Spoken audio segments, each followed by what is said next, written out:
At the Broadcasting Corporation of the Bahamas, I'm Clint Watson, and this is ZNS. This is the Bahamas Tonight, the Northern Edition. Here's a look at stories making news tonight. The Grand Bahama Power Company invests millions to ensure reliable energy. Also, immigration officials clarify minimum 30-day stay policy for visitors. And Godfrey Smith named as the new CEO of the Freeport Container Port. The Bahamas Tonight Northern Edition starts now.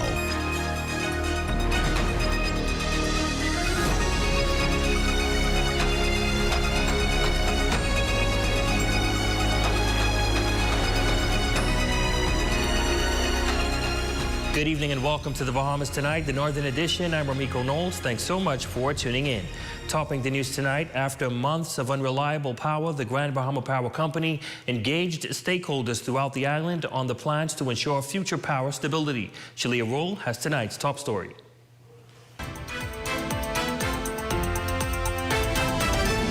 $50 million. That is what power company officials say is needed to assure reliability and stability for the Grand Bahama Island. Their hopes is that this can be collected through the 6.3% power rate increase. This information revealed at a special stakeholders meeting hosted by the Grand Bahama Power Company. We are committed over the next 3 years with a $50 million capital investment. What the focus will be is enhanced maintenance on our infrastructure, improving our workforce excellence, and integrating more renewables on the grid and introducing more batteries that's going to smooth the grid out, allow a more stable system. Nikita Mullings, the chief operating officer at the power company, telling stakeholders that this meeting was important to show their level of commitment of producing reliable power to consumers. We thought it important to reassure our customers of our commitment to renewed reliability. Our 18-month plan is what we have now implemented. It allows us to analyze the data and the trends to better understand what are the additional resources that we need to add to our fleet. In September, the Grand Bahama Port Authority suspending the Grand Bahama Power Company's rate plan proposal request due to unreliability issues from the power company. As GBP hopes for this increase to assist in stabilizing power, the question is, what happens if the regulators deny the company's request? This question asked by lead representative for polymers, David McGregor, president of the Grand Bahama Power Company, says that the company would have to re-strategize. Ultimately, there's a decision to reduce our ask to somewhere between nothing and what we ask for. We have to prioritize those investments. They prioritize the ones that give the biggest bang for the buck, give the best reliability for our customers. Now the chamber president also asking GBPC why wasn't a plan in place to prevent system failures. We always have been doing an active maintenance plan, clearly, because we had these reliability issues in summer. We need to do more. And I think I characterized it as doubling down. However, Ian Roll, president of the Grand Bahama Port Authority, says that today's meeting is a step in the right direction for the Grand Bahama Power Company. They presented something feasible for us to consider to help us all better understand why the request was made. The Grand Bahama Power Company says that through this process, their customers deserve transparency, which they are willing to give. For the Bahamas Tonight, the Northern Edition, I'm Shalia Roll. Well, the Minister of Energy and Transport was also in attendance at the Grand Bahama Power Company's Road to Reliability Stakeholders Engagement. Minister JoBeth Colby Davis says that this event was important to regain consumer confidence, adding that it is the government's goal for every Bahamian to acquire peak reliability. It's also important for us to collaborate with those in the sector and help to support the advancement in technology and to improvement in services to Bahamians, because our focus is to make sure that every residential customer or every business customer is able to, across throughout the entire Bahamas, get that same level of reliability and to see the advancement of our energy sector in a sustainable way. Minister Colby Davis says that this initiative is cohesive with the government's energy reliability plan. Today's event, it was important for me to be able to bring that support as they launch their Road to Reliability campaign. It ties into what the government has been seeking to do throughout the New Providence and the Family Islands. Switching gears now, concerns continue to mount on the new extension of state policy implemented on September 13th. Tonight, a superintendent within the Department of Immigration is providing clarity by highlighting that this policy grants all visitors a minimum of 30 days upon arrival, not a maximum.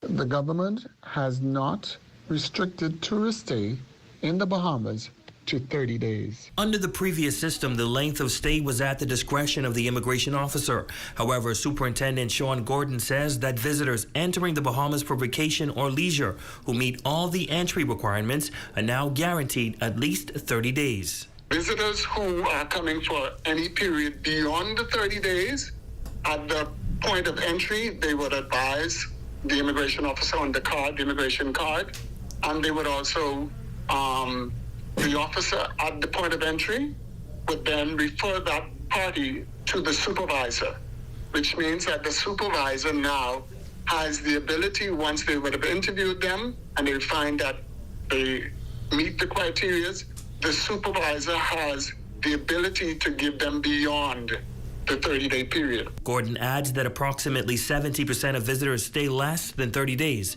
For those requiring an extended stay beyond this period, special consideration is given to specific categories. The boaters, the minors, the elderlies, and the homeowners, at the point of admission when they come into the country, if they come at New Providence, once again, they'll still have to go to the supervisor. But on the other parts of the Commonwealth, you have the authority to admit these special class of persons outright at the point of admissibility beyond the 30 days. As for the $200 non-refundable fee, the only time the extension would come into play is those persons who have come in for a less period, 10 days, we give them 30, and they decide, man, I'm having a good time, I want to spend beyond. That is when the $200, those are the only class of persons who did not initially come for it, and they want to spend over the 30 days because they're having for whatever reason. Now, once again, Gordon stresses that the minimum time given at the border will be 30 days. However, vacationers needing more time should express this to the immigration officer at the port during his or her time of arrival to avoid paying the $200 fee. Well, in other news, the Hutchison Port Group announcing the return of former CEO Godfrey Smith. According to a letter issued to employees, Smith will rejoin the company as the Chief Executive Officer of Hutchison Ports Bahamas effective December 9th, 2024. The notice adds that Smith has had a distinguished career at Hutchison Ports since he joined the group in 1996 and was promoted to the Chief Executive Officer of Hutchison Ports Bahamas in 2012. With 25 years at Hutchison Ports, he has made significant contributions to the company's growth and success. This development follows an investigation by auditors who arrived on Grand Bahama in August. The audit was prompted by a public letter from employees raising serious allegations about former CEO Alan Dixon's leadership. The letter accused Dixon of overspending, nepotism, and other questionable practices, leading to growing unrest among the workforce. In a recent interview with ZNS News, PLP Chairman the Honorable Fred Mitchell expressed the government's interest in hiring a Bahamian to fill the position. Once again, Smith is expected to return as CEO effective December 9th, 2024. Well, in other news, the Grand Motorcade and Celebration and of WNBA champion finals MVP Jonquel Jones taking center stage over the weekend. The Holmes Rock native was greeted with tons of fanfare while she and her team were escorted through the streets of Grand Bahama, with the parade culminating in her hometown of Holmes Rock. Shane Stubbs provides the details in this report. All roads led west as the Grand Motorcade for WNBA champion and finals MVP Jonquel Jones painted the streets of Grand Bahama with national pride. Making its way from the Grand Bahama Sports Complex, down Settlers Way, and eventually onto Queens Highway, residents would begin to file in and join in on the celebration.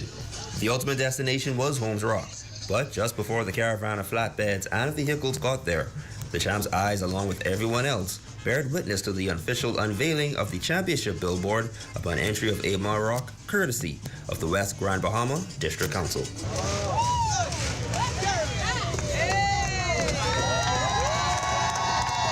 From there, all roads led to Holmes Rock, where it all began for the WNBA star. But now, this time, when anyone makes their entrance into that neck of the woods, they'd be greeted with the image and reminder that this is where the current finals MVP hails from.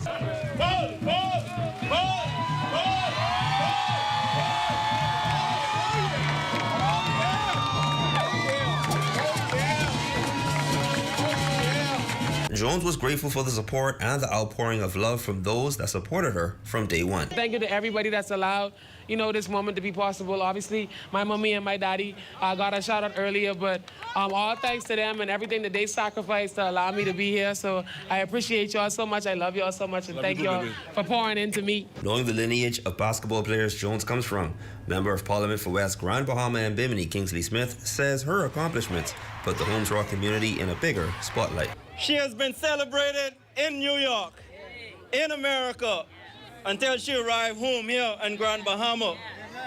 But today, she is your MVP. Jonquel, congratulations. Thank you. You have put Holmes Rock on the map. And although celebrations were planned for the superstar in the nation's capital, the Minister of Youth, Sports and Culture, the Honorable Myro Bowleg, says celebrating where it all began for Jones couldn't be missed. We want to be happy to be here to celebrate with you where it all began. And so we say all the best to you and your future endeavors. Holmes Rock, welcome home, your MVP. Now it's time for the champ to get back to work and possibly add two-time champ to her resume. For the Bahamas Tonight, the Northern Edition, I'm Shane Stubbs.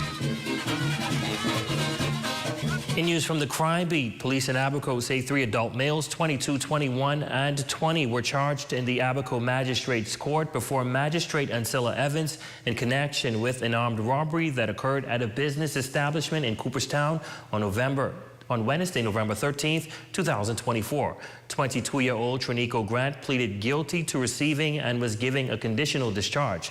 Additionally, he was ordered to complete 100 hours of community service. This matter has been adjourned to February 6, 2025.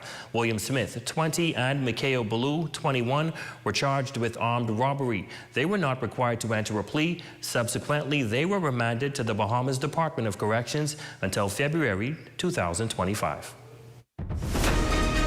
And still to come. When we come back, it's International Men's Day. JC Academy marking the occasion with a special assembly. All the details plus sports right after this.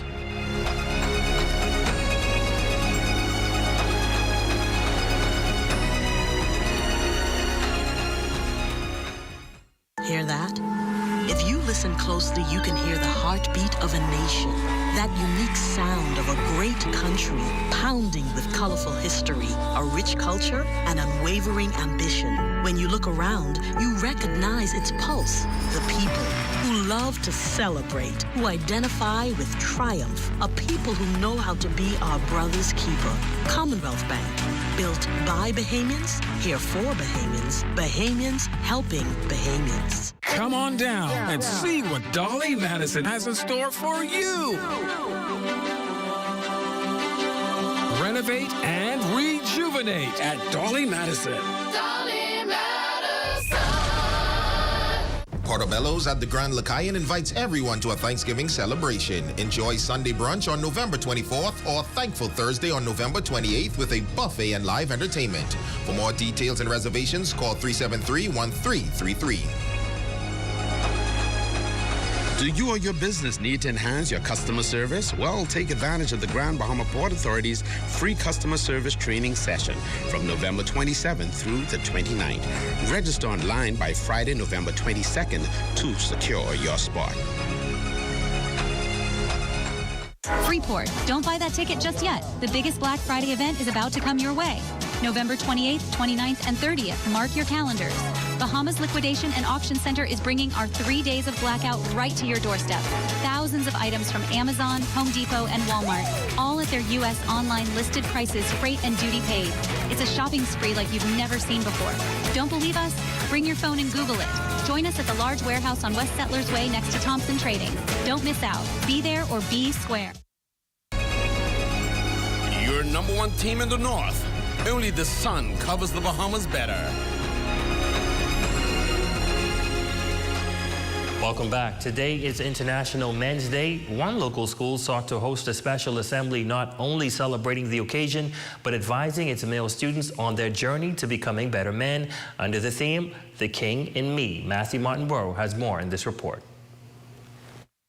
In celebration of International Men's Day, JAC Academy is hosting a special assembly aimed at empowering and inspiring the school's male students, highlighting important qualities such as positive masculinity and emotional awareness amongst the young men.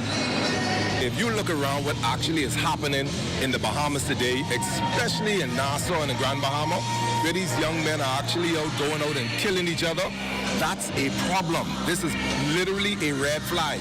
So what they are doing right here is commendable. To have these young men actually becoming kings, letting them know this is where you're supposed to be as a leader in this time and in this season. We believe that if we change how we deal with them, we can make a difference in their life. During the assembly, Senior Administrator Orlando Maxwell shared insights on how schools can support male students and the challenges they face in today's world, and also addressing the evolving conversation around masculinity and the importance of cultivating positive and compassionate male role models. As a school, we embarked on several initiatives with this goal in mind to change the mindset of our youth. So right now we have partnered with BTVI through our day release program so that these kings can have the opportunity to learn a skill, because if they're empowered, then they can make the change that they desire. As International Men's Day concludes, JC Academy's efforts to raise awareness about masculinity and identity will spark meaningful conversations and also leaving a lasting impression to students and faculty alike. For the Bahamas Tonight, the Northern Edition, I'm Matthew Martinborough.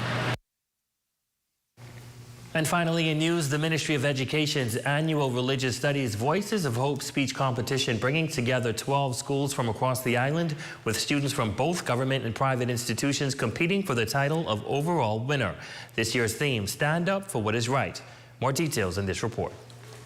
The Ministry of Education's annual Religious Studies Voices of Hope speech competition, bringing together 12 schools from across the island with students from both government and private institutions competing for the title of overall winner. But as Isaiah 54 verse 17 reminds us, no weapon formed against you shall prosper. Newly appointed District Superintendent Manisa Pratt expressing pride in the future national builders, emphasizing the significance of the 15th annual competition. She highlighted the importance of the event in fostering leadership, public speaking skills, and moral values among students. It's one of the many activities that we are engaged in for this month. And so here on Grand Bahama, we're having our speech competition this morning, the district competition. We have about 12 competitors from 10 public schools and 2 private schools who are competing this morning. And the theme is Stand Up for What Is Right. And so we have heard many insightful and passionate speeches here this morning, and certainly the future of our country is indeed bright. District Education Officer and Speech Competition Coordinator Hendris Heald stating that the competition provides students with a valuable opportunity to hone their voice and showcase their talent. This actually will assist the students in their future endeavors as they develop themselves to be the future leaders within this country, the future pastors, the future politicians, etc. Tempest and Brister coach at Lewis Yard Primary School voicing her excitement about being part of the competition. She explains that the event provides a platform for students and encourages them to fully tap into their potential. This year's topic was Stand Up for What Is Right, and it had to include biblical references. So you find yourself listening to the speeches from the contestants that allowed them to encourage others to stand for what is right. The winner, Tajane Russell from Grand Key All-Age School, taking home the trophy. While praising her competitors for their excellent performances, she offers this encouraging message. Let yourself know that you did good and feel good about yourself. For the Bahamas Tonight, the Northern Edition, I'm Yolanda Thompson, Everest. Congratulations to all the participants. Well, that's a look at stories making news. Jay, what's happening in sports? Nico, it's been a while, but coming up in sports, high school volleyball championships and the track and field season is right around the corner. All right, that's coming up next. But first, a check on the local weather forecast. Tonight's weather forecast is brought to you by Royal Star Assurance. 'Cause it's so beautiful.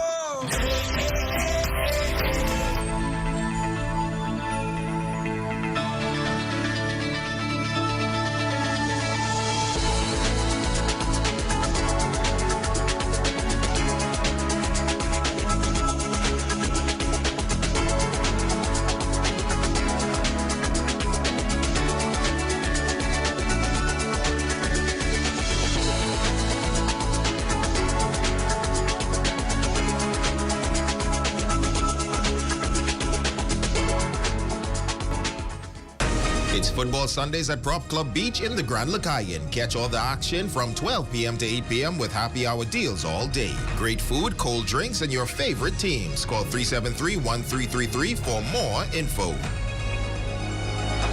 Join the Grand Bahama Port Authority and Best Grand Bahamas annual Flash Friday beginning this Friday and every Friday until December 13th.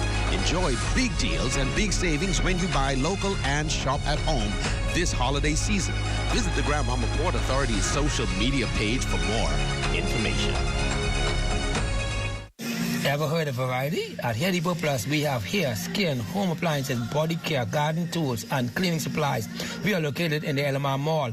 WhatsApp us at 808-5316. Now, that is what I call variety. Have you been waiting for windows? Then wait no more. Cornet Bahamas have in stock now PVC sliding windows, casement windows, and impact sliding windows with mirror tinted glass, all in different sizes and styles. Call us at 352-1301 or visit any of our 4 locations in Freeport, Nassau, Abaco, and Eleuthera for the great products and great prices. Open 8 a.m. to 6 p.m. Monday to Friday, 8 a.m. to 5 p.m. on Saturdays. Cornet Bahamas, dream, design, deliver.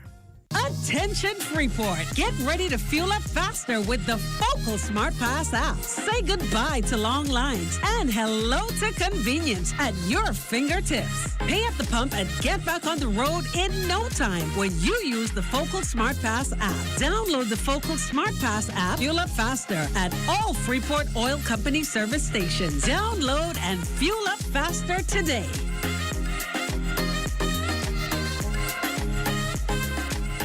Hi, I want to put some shoes on your feet. Hi, I want to put some shoes on your feet. I still want to put shoes on your feet. I want to put some shoes on your feet. And I still want to put shoes on your feet. We still want to put shoes on your feet. 2 locations to put shoes on your feet. Downtown Freeport, and now our newest location in the Carmichael City Shopping Plaza, right behind the Walk-Up Wendy's, Carmichael Road West.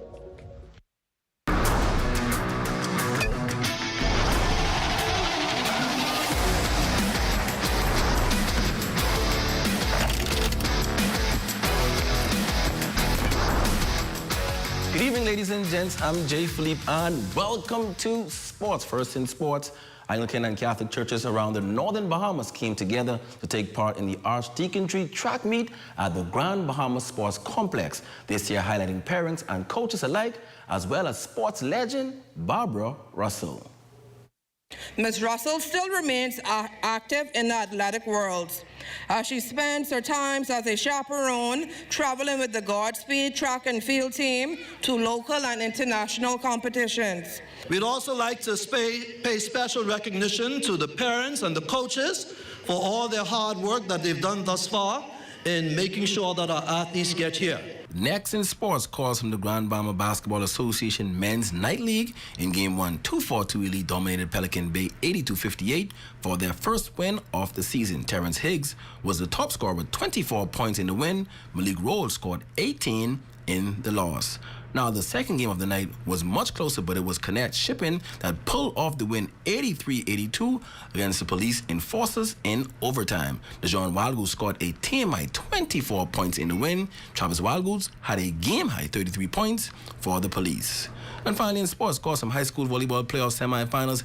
LIS defeated 8 Mile Rock in junior boys in 3 sets, 16-19, 19-10, and 15-9 to move on to the finals. On the other hand, BMES defeated Tabernacle in 2 straight sets, 19-4 and 19-7, to advance to the finals.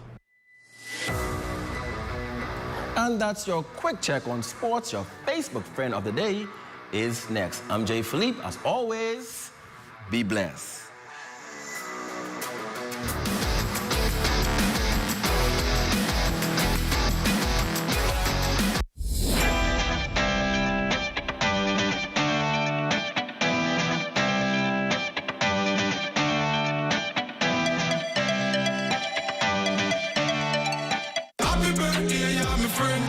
Champagne and the Rhythm presents 102.7 The Rhythm turns 3, and it's a big performance with Taurus Riley live. Taurus Riley live. Oh yeah, the hitmaker, the reggae icon, Taurus Riley live. Saturday, December 14th at the Grand Lucayan Ballroom. Doors open at 8 p.m., showtime at 11 p.m. For 102.7 The Rhythm big birthday party with Taurus Riley live. Get tickets online now. TheRhythm3.com. And it's a big performance. Taurus Riley. Brought to you by Jade Champagne and The Rhythm. Saturday, December 14th, 102.7 The Rhythm turns 3 with Taurus Riley live.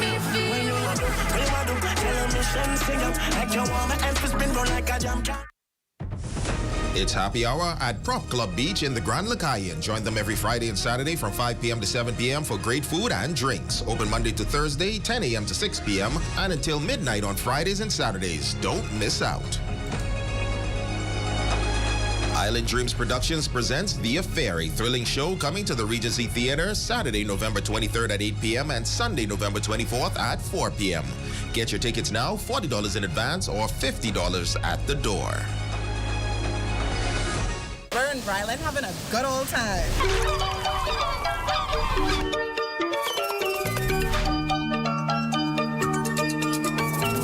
Like a day-away trip, you can go to like, after many years of not having a regatta, we are expecting it to be a bash. How have you been enjoying regatta? I had a wonderful time. Oh, it's a turtle. We fell in love with the island and we fell in love with the people. Join us on Friday, November 29th at 8:30 p.m. for the Northeast Regatta. Tune in right here on the ZNS Network. Your number one team in the North. Only the sun covers the Bahamas better. A special happy birthday to ACP Shanton Knowles. We hope you're enjoying your day. And that's going to do it for us here in the north of Bermeco Knowles. Thanks so much for tuning in. There's a live look at the Bahamas tonight coming your way next.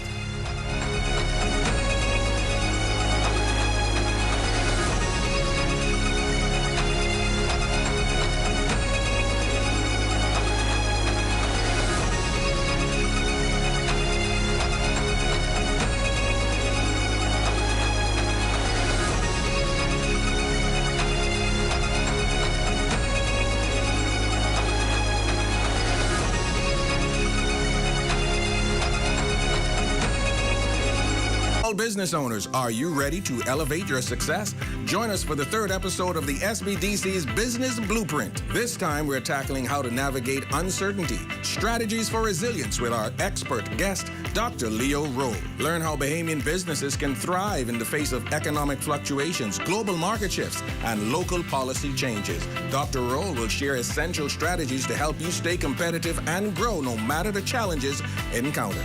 Don't miss the SBDC's Business Blueprint, Monday, November 25th at 9 p.m. right here on ZNS TV 13. Ready to score big on unbeatable savings? Tune into What's Trending's Deals and Steals with Ace Hardware every Wednesday at 6 p.m. starting in November. Save on items from power tools to paint, lawn care to Christmas decor. They've got the essentials you need to tackle any project at prices that can't be beat. Dive into their special offers up to 50% off select items. Need a new grill for those backyard barbecues? How about a fresh coat of paint to revamp your space? They've got you covered. That's every Wednesday at 6 p.m. starting in November. Don't miss out on deals and steals with Ace Hardware.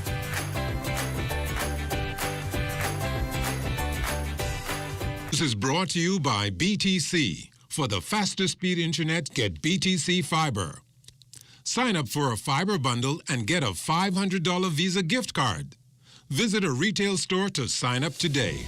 Coming up in the Bahamas tonight, Crisis Haiti, the focus of CARICOM talks in Guyana amid a fresh wave of violence. Also, controversy overshadows a superstar's long-awaited welcome back home. Hear how power forward Jonquel Jones is shooting down criticism. And the Prime Minister enters the fight to reverse the grim trend of neglect, failure, and faltering young men. The Bahamas tonight, the National Report starts now.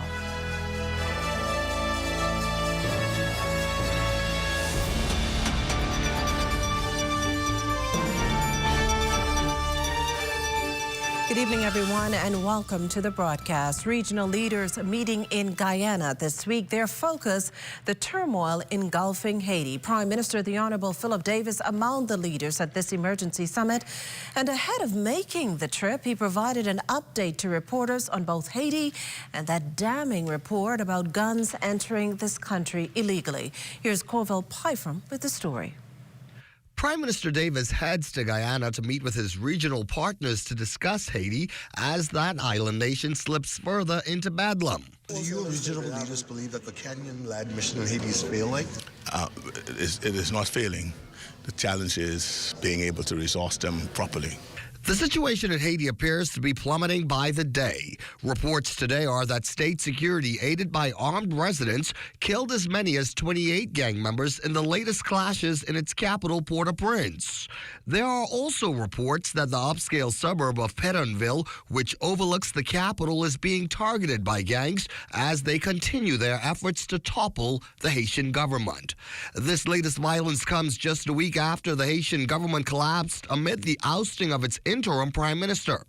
A 400-strong UN-backed international policing mission, staffed mostly by officers from Kenya, arrived in late June. They've made little progress in their fight to roll back the influence of the criminal groups. And now Prime Minister Davis worries that we could begin to see an influx of Haitian migrants attempting to enter the Bahamas. When we are dealing with 200 or 300 persons coming in, we could deal with that or stop that. And as you know, there have been very little landing over the last year because of our shoring up our borders and our partnership with other countries like Cuba, the United States, Turks and Caicos. We've been able to stem the flow. But if and when this issue in Haiti continues to deteriorate the way it is, we cannot deal with millions of persons trying to escape Haiti. And as Mr. Davis travels south, he's also focused on that new explosive report from the U.S. about the high concentration of illegal firearms entering this country from the United States. The report shows 85% of illegal guns out of the U.S. end up here, giving this country the highest percentage of firearms traced to the U.S. in the region. I've always, on the world stage, been speaking about the fact that the United States' right to bear arms cannot translate or mean the right to traffic in arms. It is alarming. As you know, most of our violent crimes are perpetrated by guns, which we don't manufacture. All is being illegally brought into the country, and we are attempting to find ways, continue ways to stem that tide. For the Bahamas Tonight, I'm Corvell Pyfrom. In other news this evening, the contractor for Bahamar planning to pledge the Margarita Resort and the British Colonial Hotel in its appeal against Sarkis Ismailian's more than $1.6 billion damages award from the courts. The hotels combined have a value of up to $335 million. Previous reports indicated that Ismailian challenged CCA to put up their resorts as collateral so they could use overturning the court's original verdict. Well, China Construction America, or CCA, accepted that challenge, offering their only 2 significant assets, which it owns along with its affiliates. Now, we contacted Office of the Prime Minister's Director of Communications, Latrey Ramming, who disclosed that this is a private matter and that the government only concern is the best interest of Bahamian workers and the Bahamian economy. In related news, there's a move afoot to further tap into the lucrative religious tourism market. 11 prominent religious figures from various denominations are in the capital, exploring the culture, food, heritage, and people of the Bahamas. The visit, organized by the Ministry of Tourism and founding member of Mount Tabor Church Fellowship, Bishop Neil Ellis, is an ongoing effort to cement the country's position as a leading tourist hub. Welcoming the delegates, Director General of Tourism, Latia Duncombe, and Prime Minister, the Honorable Philip Davis. The several leading pastoral gentlemen who are present, and their interest in being in the Bahamas and promoting to their congregation to come and spend time in the Bahamas, to bring retreats and to have conferences here. I think it's a wonderful idea, and I take my hat off and give Bishop Ellis my full support and congratulations for what he's doing for us. They're going to see conference spaces that we have to offer, see a little bit of the destination, also the new museum that Bishop has recently opened, also downtown with our Sunsea and Souvenir Initiative by our Tourism Development Corporation. We're sharing the entire island with them. And these individuals that are here with us represents thousands and thousands when you look at their congregation and also their reach. From the social media perspective, it's then in the millions, you know. Bishop Ellis is counting on this visit being the first of many initiatives to promote the Bahamas. Meantime, popular gospel music artist and pastor of the Love Fellowship Tabernacle in Brooklyn, New York, Pastor Hezekiah Walker, says he's glad to be in the Bahamas. Well, we don't just have 11 religious leaders. We have 11 prominent religious leaders, particularly of the African American and Latino markets. This is a Christian nation. This is a Christian nation. We're founded on Christian principles, and it's only wise for the Ministry of Tourism to focus on a certain segment of tourists coming into our country that can not only spend money, but can help to anchor us in our values. Well, I am so excited to be here. This is like my second home, especially to be here with my pastor, Bishop Ellis, and I am just looking for this week to be just extraordinary, just like every time I come. Coming up, WNBA champion and finals MVP Jonquel Jones addresses critics. You're watching the Bahamas Tonight, the National Report. There's more news in a moment. In the chaos of our daily lives, it's easy to be caught up in the rush. But when you're behind the wheel, remember, rushing can lead to disaster. Don't rush. Take your time. Remember, your life and others depends on it. Slow down. Stay alert and arrive alive. Because in the race of life, it's not about how fast you get there, but how safely. This message is brought to you by Commonwealth Bank, leader in personal banking services. KFC is giving you more to love with our KFC Bucket Meal with large size.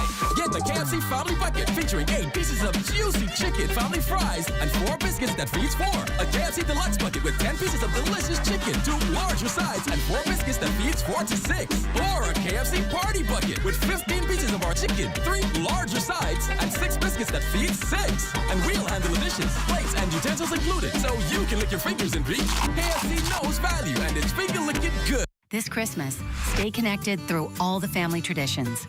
Holidaying is unwrapping gadgets, gigs, and gift cards. Sign up for a $64.99 or higher postpaid plan and get a free smartphone. 3 gigs of bonus data for 3 months and a chance to win a $100 gift card. We've got you covered with the ultimate postpaid deals. For more postpaid offers, visit us online at bdcbahamas.com.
Portion of the news is brought to you by Bahamas Striping Group of Companies. Our beauty shot today, one of Collins Avenue at the top of the Leno building on 3rd Terrace West. Welcome back. What a welcome for Bahamian WNBA superstar Jonquel Jones, who touched down on home soil last weekend to much fanfare, beginning in Grand Bahama to wrap up here in New Providence. But the celebrations marred by a bit of controversy, in part stemming from a voice note circulating on social media after Jones visited her former school over in Grand Bahama with her fiancé. Jones, who's openly gay, addressed what she describes as noise in the market at a presser on Monday. That the reception has been extremely welcoming, and I think that was probably the only thing that I was worried about when I tweeted what I did tweet, is that I didn't want it to be overshadowed by all of the great receptions and the way that we have been received. You know, like, I think it's been second to none. I think it's been amazing, but I know that there's a little bit of noise in the market as well, and I'd be remiss not to use my platform to be able to speak out and say the things that I want to say, and then just leave it at that. Well, do you know what it's like to have your identity stolen? Well, a mother of 8 claims she does, arguing that the issue has adversely affected her life in more ways than one. Compounding the problem is that it made Jane and John Does of her kids. Our Danielle Dean explains in this next story. In March 2019, now 35-year-old Sharonda Roberts came to the capital from Cat Island to give birth to her daughter after moving there 7 years ago.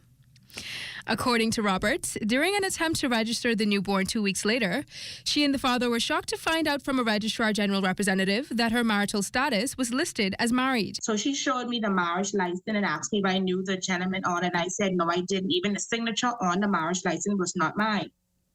So I explained to her that I was not married, never went before no JP and none of that stuff. She was like, isn't this your mommy and your daddy name? I was like, yes, but I'm not married, and that's not even the correct spelling of my parents' name. According to Sharonda, based on an official copy of the marriage certificate, the groom is Haitian national, Getchin de Green. I was told that they found the JP and the witness, so I was like, okay, isn't that more than enough to go before the court? I have 8 kids in total, only the last 3 are undocumented. But me looking at my children daily and looking at the last thing, and they don't have nothing. And me being a mother, I have a passport, and the children that I give birth to don't have nothing. That's frustrating. Roberts says she's been told that in order to get birth certificates, she has to get an affidavit confirming she's married. And I said, I'm not going to do that. Because at the end of the day, I already stated to the fraud department, I'm not married, which is the truth. So why would I go and get an affidavit stating that I am married? You understand? That don't make no sense. She's actively sought justice for these past 5 years, she says. We spoke with attorney Yvette Ramming, who said she's seen 3 similar cases over the past year alone. Reporting for the Bahamas Tonight, I'm Danielle Dean. Well, thanks, Danielle. Corrections officers recently reminded of their mission to correct the ills of society, which, according to their commissioner, Don Clare, begins with addressing the why behind an inmate's incarceration and what pushed he or she to that point. One of the major factors that is common among all those persons that comes into our care is drugs. Drugs is the fueling cost. Many persons may think it is unemployment, but it's not unemployment, you know. It is the cost of drugs. And the next thing we find out too is greed. So, we put pen to paper, and we have asked the government of the Bahamas to increase our professional staff complement. So now we need drug counselors. We now need a psychotherapist. We now need a good, much more professional staff. Again, what are we doing? We have a new model. Now we want to address the root cause of why these persons are committing these offenses. Commissioner Clare going further to dismiss critics who see such an approach as the Department of Corrections becoming soft, but rather that it's a matter of doing away with a 65-year-old model that produced no results. In the meantime, 25 corrections officer and 1 Defense Force commander recently returned from Italy, where they completed a free training. This year alone, we have trained over 105 persons in the true meaning of corrections.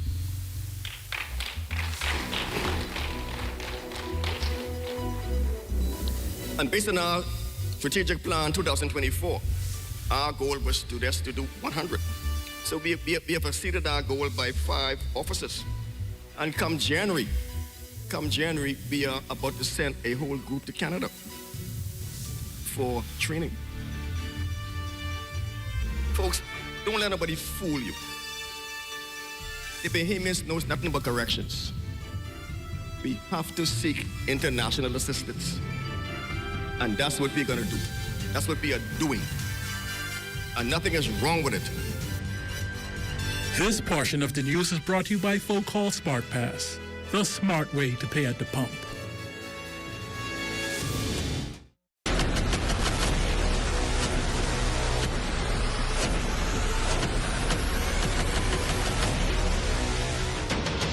Over a decade ago, the Bahamas Striping Group of companies was birthed out of a passion to change the way we travel. From only a $5,000 grant, the tenacity and work ethic has propelled BSGC to one of the leading road management companies in the Caribbean. We pride ourselves on going the extra mile where others won't, through the use of our state-of-the-art equipment and our certified team. Although the success is commendable, the road has been long. Yet, the mission continues in striving to be a world-class organization ran by Bahamians for Bahamians. With the help of our experienced and hardworking team, we at the Bahamas Striping Group of companies are committed to making a difference, one road at a time. It's good to be alive this holiday season. Alive is partnering with Western Air to bring 4 lucky Bahamian students home for the holidays for free. If you're a student studying in Florida, all you have to do is share a creative video showing us why it's good to be home for the holidays with the hashtags. It's good to be home and it's good to be alive. And don't forget to check out our live social media pages and bealive.com to see if you're eligible. It's good to be alive when things free. And it's even better to be home for the holidays. Get ready, Nassau. Bahamas Liquidation and Auction Center is back with our annual 3 days of blackout. Mark your calendars for November 28th, 29th, and 30th. It's 3 days of unbelievable deals right here at home. We're bringing you thousands of items from Amazon, Home Depot, and Walmart. Everything at their online listed prices, freight and duty paid. Don't believe us? Bring your phone and Google it. Experience the U.S. prices right here in Nassau. Call us at 698-0123 or WhatsApp 557-2522. Meet us on Mackey Street. Don't miss out. See you there for 3 days of total blackout deals. The 2024 Long Island Business Outlook. As someone who was born and raised here, I am very, very excited for the new growth opportunities that are coming to the island. And hopefully, many of us who haven't been able to thus far can return home. Find out about groundbreaking and current projects and how you will benefit. Connect with business leaders and influencers and move your business forward. Register now, tclevents.com. Secure your spot today. Men getting help to better help themselves in business. The focus of tonight's Business Beat. Corval Pyfrom introduces us to some young men who are taking advantage of the chance to soar.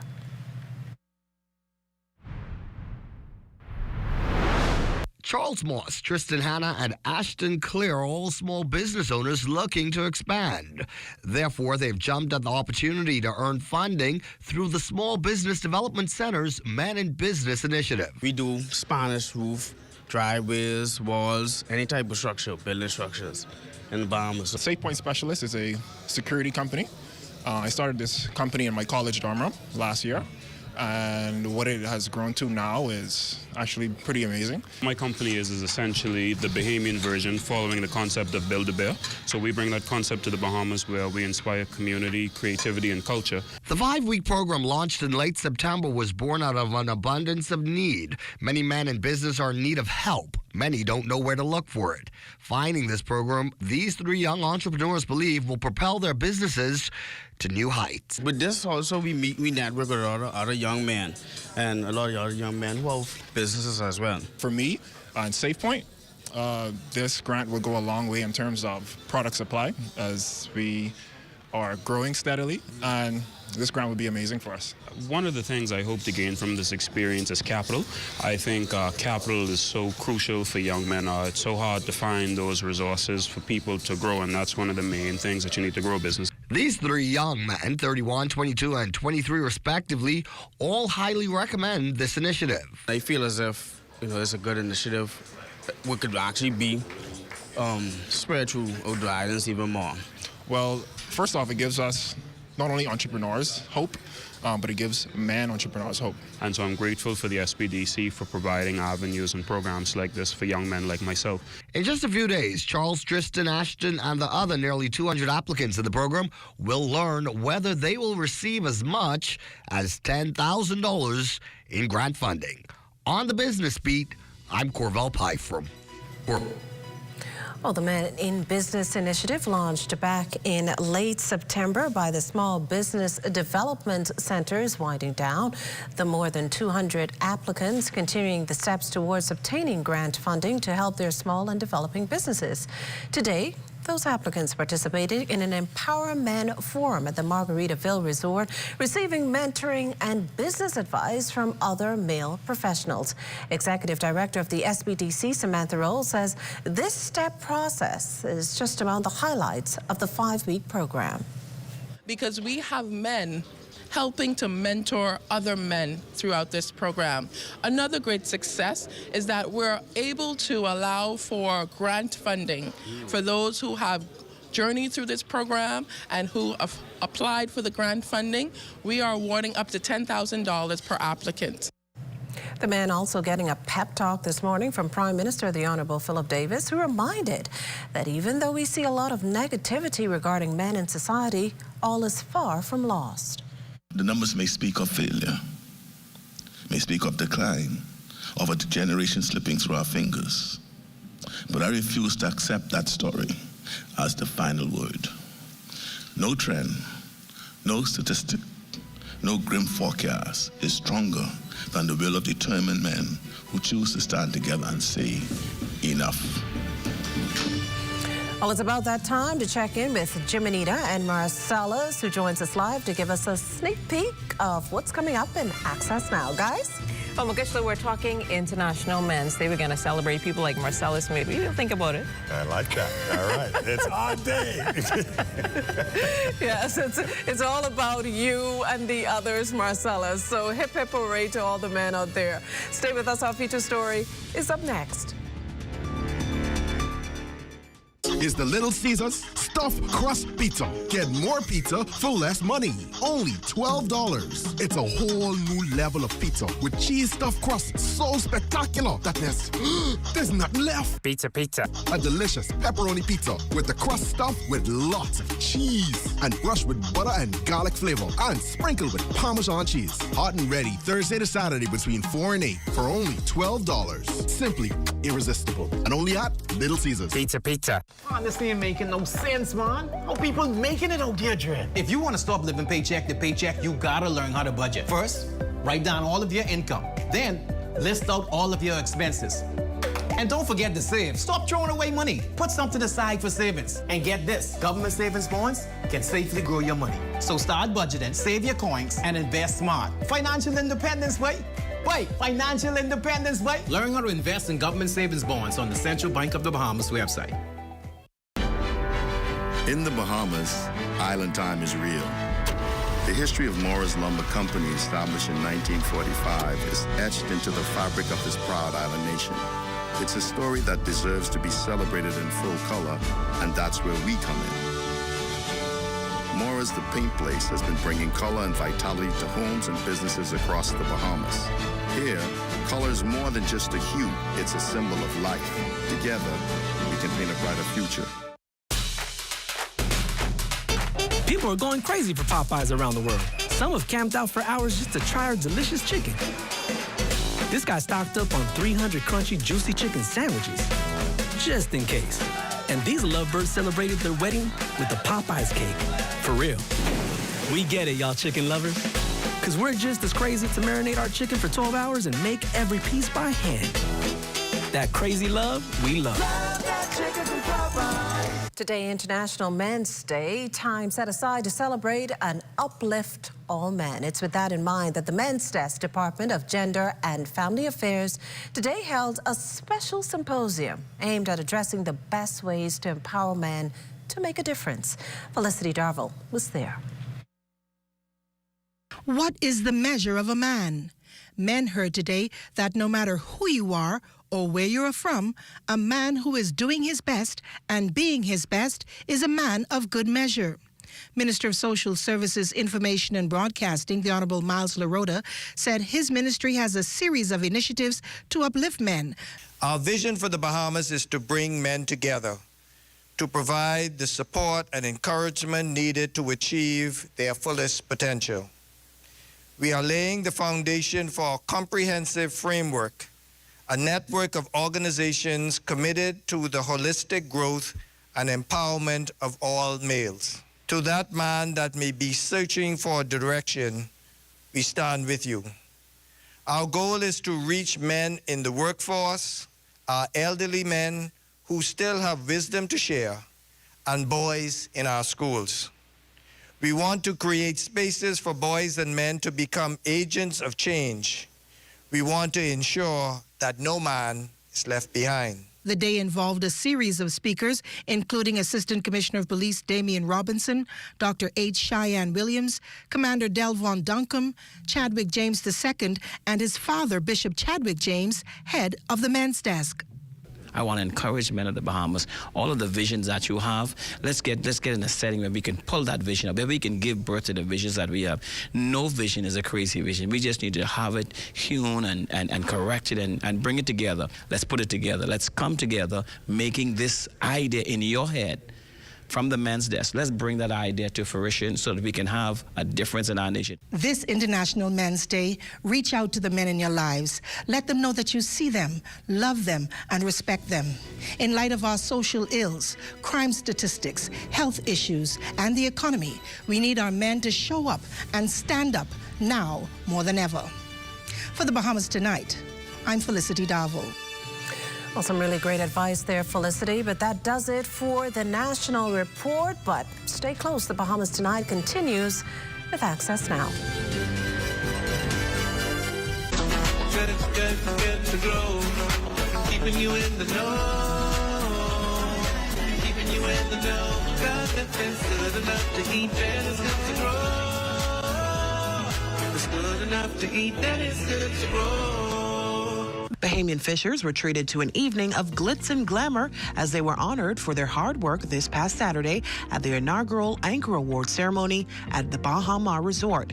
8 individuals went home with cash prizes of up to $10,000. They expressed their gratitude. You know, I mean, I was agitating for fishermen all my life.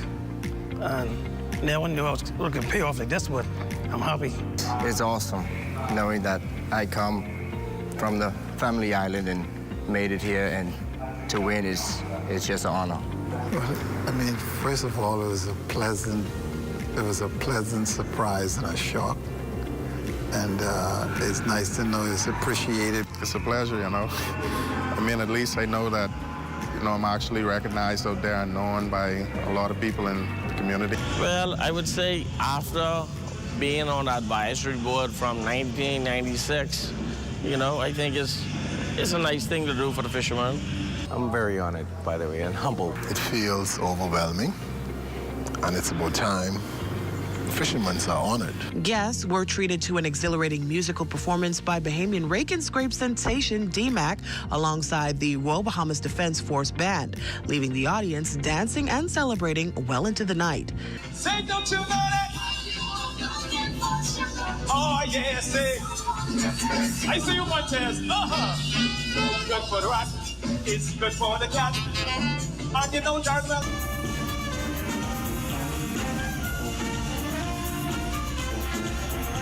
The Anchor Awards aim to underscore the strength, resilience, and future promise of the Bahamas fishing industry, serving as a powerful reminder of the vital role fishers play in the nation's cultural and economic fabric. That said, these winners gave this advice to the next generation of young fishers. So things looking bright, bright, bright for fishermen. I encourage young people to get into it. You just keep expanding. you know, keep investing every year. I intend to use the platform in terms of setting up endowments so that Bahamian students can be supported in all of the various fields connected to the marine environment. I would say don't give up, and you have to go in wholeheartedly. You have to love it or grow a love for it, and you have to go in wanting to do it. You can't go in just for the money. It's got to be, you got to have a little bit of love for it. Keeping you in the know with Good to Grow, I'm Leah. Well, the Public Officer of the Year has been named. The details straight ahead. Plus, it's International Men's Day. Let's see what the men of our nation have been doing. And stay thirsty, my friends. Cuba Libre is on the move, and Junkanno is involved. A great mix. Stay close for that. And coming up in sports, WNBA superstar Jonquel Jones holds a basketball clinic for young girls.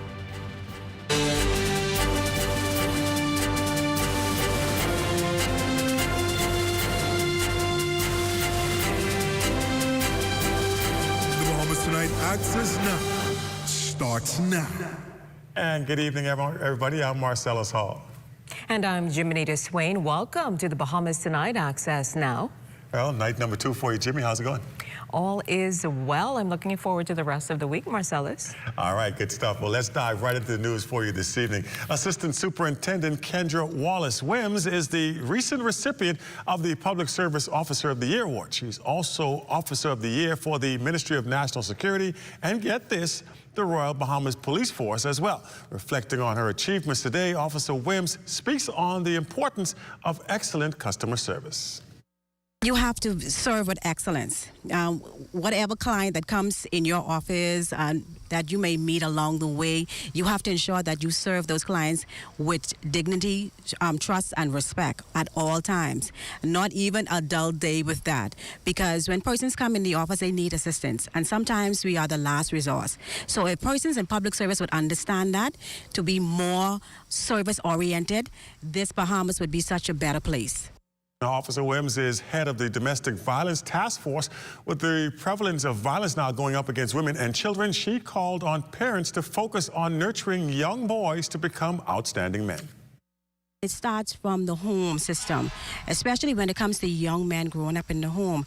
A lot of boys are taught not to cry, to be strong. But what is that? What is that? Not to cry, or what is it to be strong? We got to show our men, especially our young men, how to love women, how to love themselves. And as a result of knowing that, they will be able to be better citizens in the Bahamas. Well, here in the Bahamas, a special symposium for International Men's Day was held at the Paul H. Farquharson Center, hosted by the Men's Desk, Department of the Gender and Family Affairs. Candid discussions were held as men faced issues on the front line. Representatives included NGOs, uniformed branches, and the church were participants as they determined the way forward to make an impact on truly empowering men. Chadwick James II said one of the most important things is having a father who's always present. So a father to me is someone who's always there, someone who school function, he is there, PTA, PTC, sports center, not sports center, sports day, he's always there. To the point where if my mom wasn't there, he was there. And I couldn't understand when my friends would say that their father wasn't coming. I was like, what else he have to do?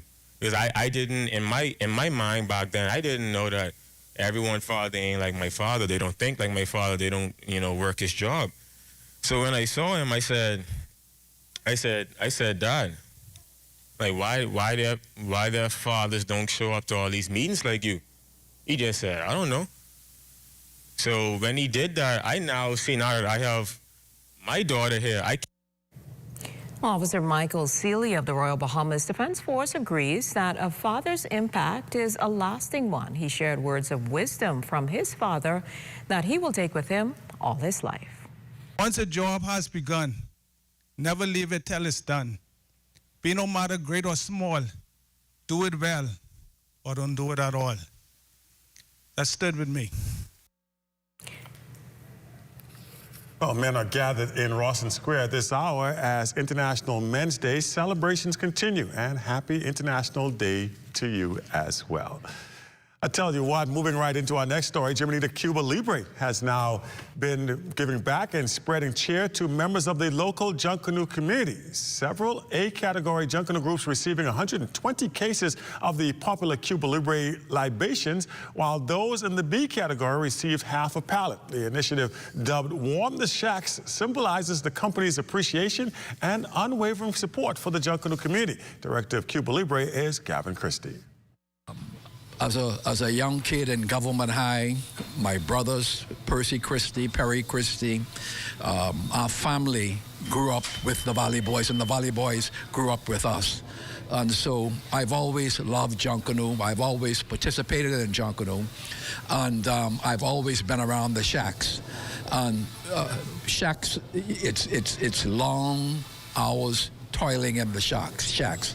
And so we thought that we could warm the shacks with Cuba Libre, you know, for the young men and the young women who spend so many hours there. Well, this marks the 4th year for the company's give back. Cuba Libre officials reiterating their commitment to promoting moderation and discouraging underage drinking.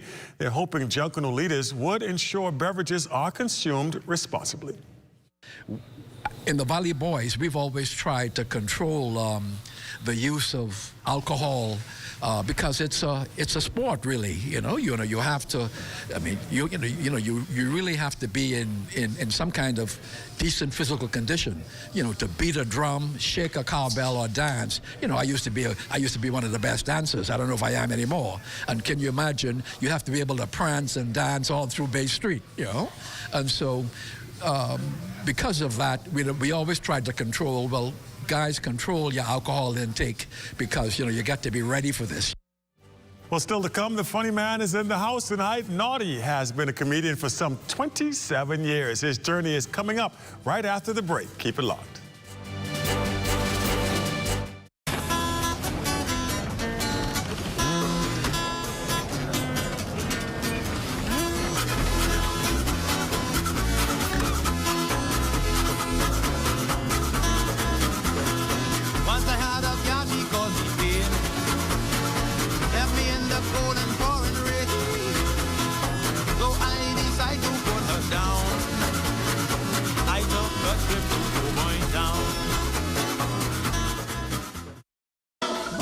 Business and communication with parents, students, and staff in seconds with a live business bulk SMS messaging.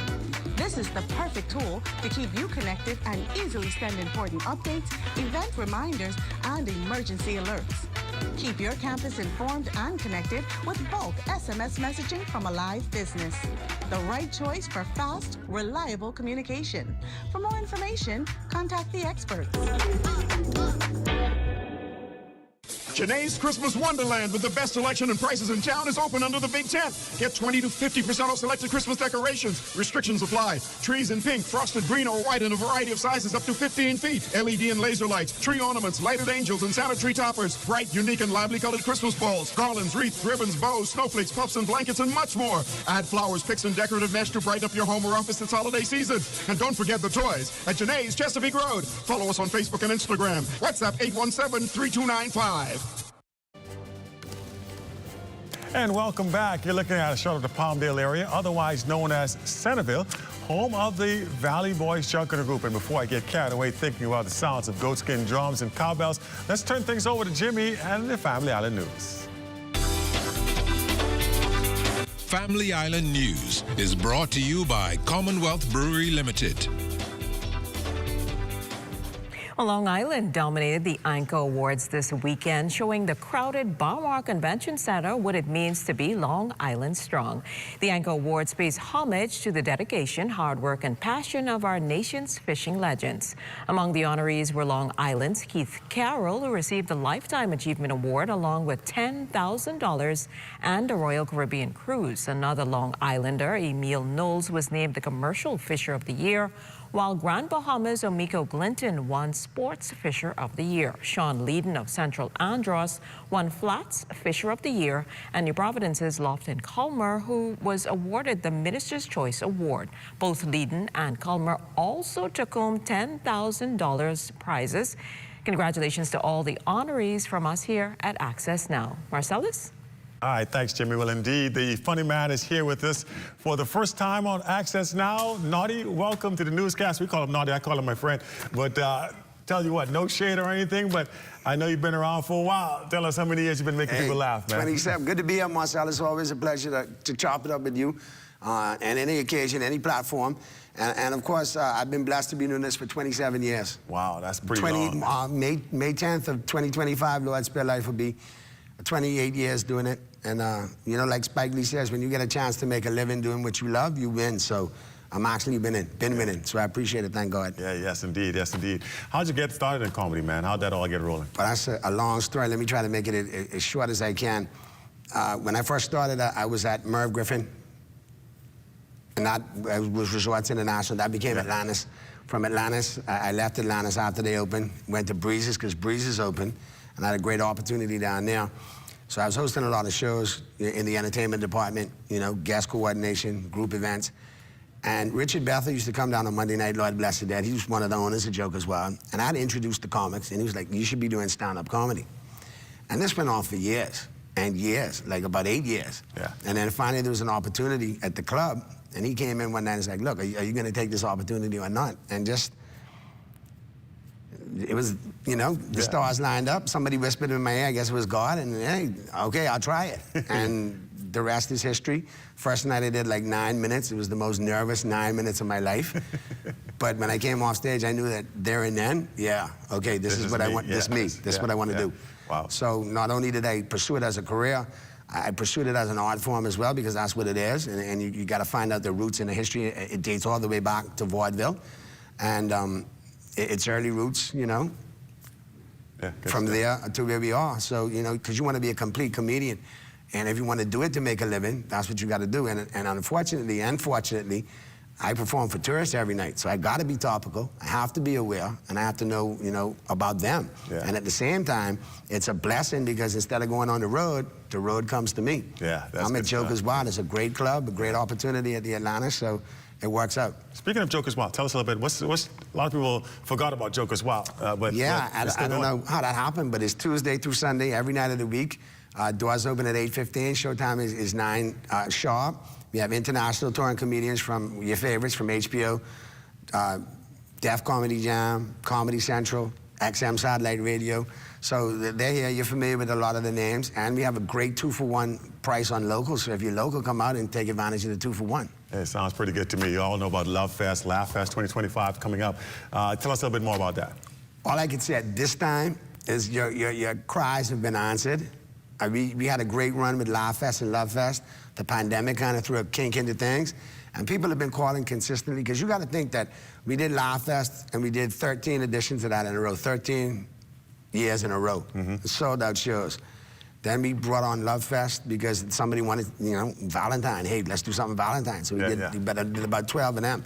The pandemic came, and the phone has been consistently blowing up. So I can tell everybody, fans of Laugh Fest and Love Fest, circle your calendars for Valentine's. We got something special coming for you. Wise Guy Entertainment, the Beam Agency, Joker's Wild. We're going to make it happen for you. All right, sounds great. Awesome stuff, man. Keep it up. That's our time here with Naughty, or his naughtiness. It's been our pleasure to have him on the show with us this evening. And who knows, if you send us tickets, we might see you at Laugh Fest or something. Yeah, man, we'll do something, man. I'll make sure you guys get some tickets to give away. And big up to all the men on International Men's Day. It is our day. From here on out, you should put your feet up and be pampered and taken care of. And if you got caught on doing chores today on Men's Day, you lose till next year. I'm going back to doing nothing now on Men's Day. There you go. All right, well, coming up in sports, just around the corner, Jonquel Jones had a nice little clinic for young kids, man. We'll tell you all about that. Stay with us. Throughout our lifetime, we must all make decisions. No matter how we choose, the right one just needs to be made. Like having J.S. Johnson Insurance Agents and Brokers as your insurance partner. We've been serving the Bahamas for over 100 years. Whether you need home, motor, marine, or commercial insurance, make the right decision. Call 397-2100 or visit jsjohnson.com. JS Johnson Insurance, peace of mind.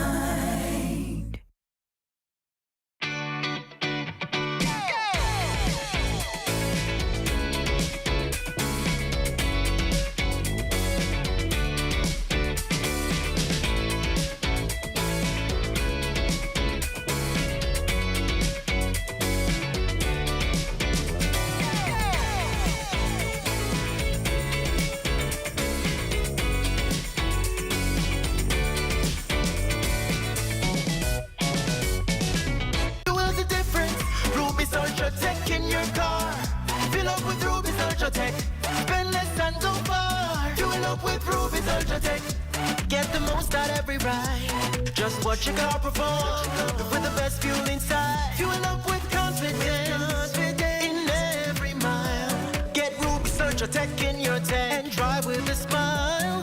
Watch your car perform with the best fuel inside. Fuel the difference with Ruby's Ultra Tech. You're going to get more to be thankful for from BTC this November. They're teaming up with What's Trending to give away a $200 Visa gift card and a Bahamas Air voucher. Just email the latest paid receipt from either your BTC postpaid or fiber internet account to saleshq@znsbahamas.com and you will be entered to be one of the lucky 2 winners whose names will be announced on What's Trending on November 28th, Thanksgiving Day. More to be thankful for from BTC, only on What's Trending.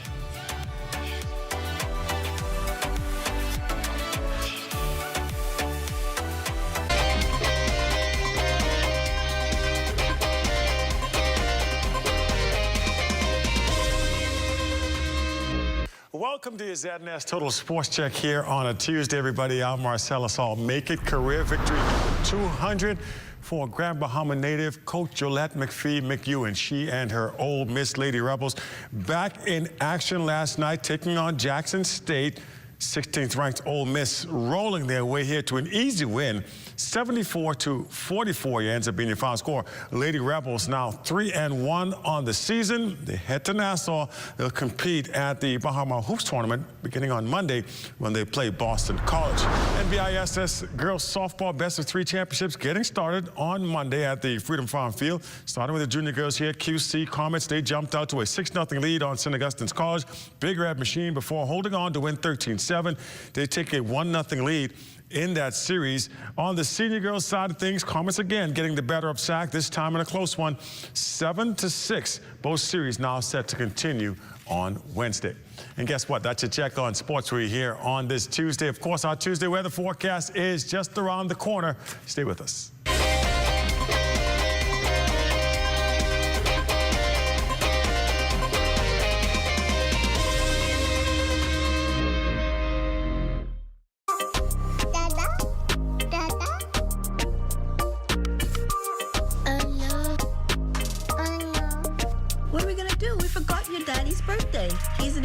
And we're all the way in Nassau. You got it? Okay. Yes, you're right. Eleuthera for tomorrow? No problem. Hi, I'm Brent Burrows, Vice President of Retail and Sales at CBS Bahamas and the CBS Pro Store. Not only do we guarantee the best prices on all your favorite building materials, but we're proud to offer the best delivery program in all of Nassau. Whether you buy 1 box of screws or a truckload of plywood, island-wide delivery is just $5. And for our Family Island customers, we're proud to offer complimentary drop-off to the mailboat of your choice. Visit us today at the CBS Pro Store on Robinson Road and check out our website to set up your next delivery.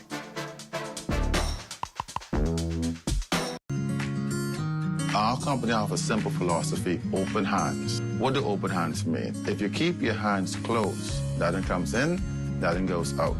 If you keep your hands open, a lot of things comes in, a lot of things goes out. We cannot expect to be a successful company without blessing our community and blessing our country. My good friend and valued client, Dominic Stirrup, approached me following a meeting we had and told me of the idea that he had of feeding 10,000 Bahamians on Thanksgiving. There was a lot of details to put together, had to figure out how to get it done. But at the end, it was worth it. At the end, it gave me a heart of gratitude to know that our company is reaching out to so many persons. We invite you on a journey to witness an extraordinary chapter in the story of the Bahamas Striping Group of Companies, a tale of compassion, unity, and the true spirit of Thanksgiving.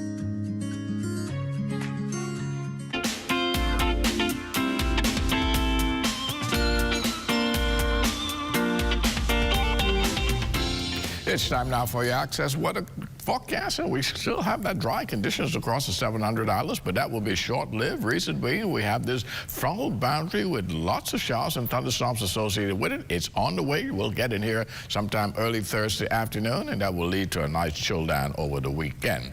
And your boating forecast tonight is brought to you by Live Business, where you're always protected during the worst storms. In the northwestern islands tonight through Wednesday, southerly winds 12 to 18 knots, wave height building 3 to 6 feet. Now your high tide, that will occur at 10:32 this evening, with another high tide at 11:01 tomorrow morning for the central and southeastern islands through Wednesday. The wind southeast at 10 to 15 knots, and the wave heights 2 to 4 feet over the ocean. And then as we take you into Thursday in the northwestern islands, we have a shift in those winds. They become southwest to west just ahead of that frontal boundary. The winds decreasing 10 to 15 knots, wave height subsiding 2 to 4 feet. Now the high tide on Thursday, 11:56 in the morning, with the low tide at 6:33 in the afternoon. And for the central and southeastern islands on Thursday, southeast to south winds 10 to 15 knots, the wave heights 2 to 4 feet. It's going to do it for your boating forecast. It's time now for your international temperatures, and they are brought to you by Royal Star Assurance.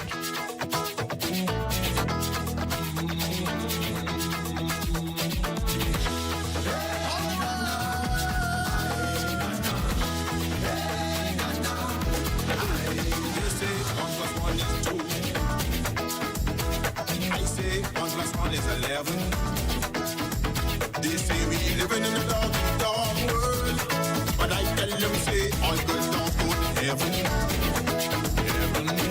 Sweat, blood, and tears. And that's going to do it for your international temperatures, brought to you by Royal Star Assurance. But join me at 11 o'clock for a full weather update, Marcellus and Jiminita. All right, thanks, Mazel. Nice cool temperatures there, Jimmy. Oh, well, Marcellus, I think the boots and the fur coats may come out this weekend. What do you think? But I would not be surprised. I can see that right about now. Before we start doing about that, though, let's take a look at what's going on in socials as Matea Cunningham has more. Good evening, everyone. I'm Matea, and this is Let's Talk Socials.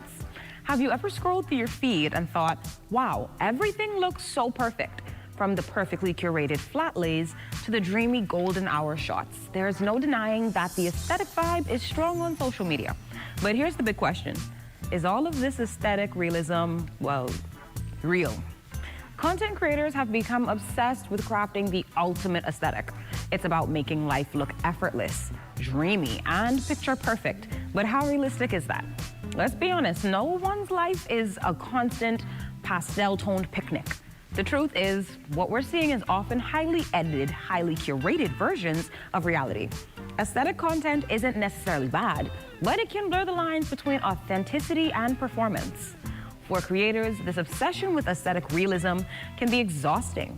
Every post becomes a production, every detail meticulously styled to keep up with trends, and while it might look amazing, it begs the question, are we connecting with our audience or creating simply a facade? So, the next time you're tempted to chase that perfect aesthetic, remember that authenticity trumps perfection. The most impactful content isn't always the most polished. It's the most relatable. That's it for this segment of Let's Talk Socials. Keep it real, but make it you.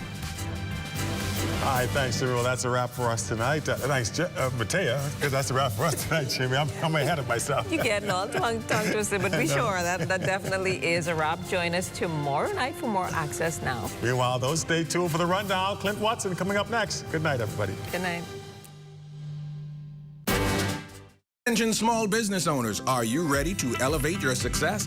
Join us for the 3rd episode of the SBDC's Business Blueprint. This time we're tackling how to navigate uncertainty, strategies for resilience with our expert guest, Dr. Leo Rowe. Learn how Bahamian businesses can thrive in the face of economic fluctuations, global market shifts, and local policy changes. Dr. Rowe will share essential strategies to help you stay competitive and grow no matter the challenges encountered. Don't miss the SBDC's Business Blueprint, Monday, November 25th at 9 p.m. right here on ZNS TV 13. Clint Watson has been the trusted voice of journalism for over 2 decades. He is your first choice for hard-hitting discussions, your best choice for current affairs issues and investigative journalism. It's time to start the journey of relentless journalism. It's time to start the journey of facts over fiction. It's time for the Rundown with Clint Watson here on ZNS, where only the sun covers the Bahamas better. It's time to grow your church. Time to extend your message to all the islands in the Bahamas, into the Turks and Caicos Islands, and to the world via the ZNS app and website. It's time to broadcast your church's services on ZNS TV. To help you with that, ZNS has some exciting new packages with very good prices. It's time to call 502-3813 for details.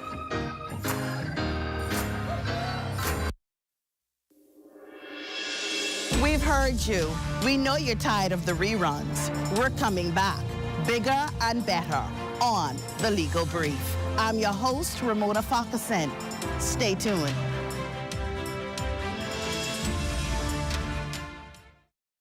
It's the Battle of the Brains, 20 years strong and still going. Powered by Grand Bahama Power, fueling the future with scholarships and new opportunities. I'm Leanna Johns. I'm from LAS, and I want to say thank you to Grand Bahama Power and to Buckeye for giving us this opportunity. I would like to express my heartfelt gratitude to Grand Bahama Power Company and Buckeye for providing us the opportunity to get a scholarship. The Battle of the Brains, where school pride meets genius. Beginning Monday, September 16th, it's the new lineup of ZNS News and Current Affairs, 6 p.m. It's What's Trending, Lifestyles in the Afternoon with Stacey Campbell Marshall, 6:30. We head to the north for the Bahamas Tonight Northern Edition, 7 p.m. It's the Bahamas Tonight National Report, followed by the Bahamas Tonight Access, now at 7:30. Then at 8 p.m., your nightly news analysis show, The Rundown with Clint Watson, and 11 p.m., the Bahamas Tonight at 11 with Jonquel Jones. It's a full lineup of the new ZNS, and it starts Monday, September 16th. Only the sun covers the Bahamas better. How do we get this island of Grand Bahama to continue to bounce back? We now have to personally own our economy. So again, we have the government along with the Small Business Development Center is pushing entrepreneurship, funding. Excellent. You know, putting heads in beds is so important for our entertainment industry, and we believe that Grand Bahama has that presence. How do you get something you've never had? You're going to have to be prepared to do something that you've never done. It's a joy, you know, to help someone who is in need, you know. I'm proud to know that we are able to accommodate them with a hot meal, fresh meal, and a well-balanced meal. A lot of our clients, as you know, it's in the inner city and persons who really and truly and so much have lost their jobs. And for whatever reason, 2 months, 3 months, they really don't have anything. You know, you have to have some kind of kindness to do this.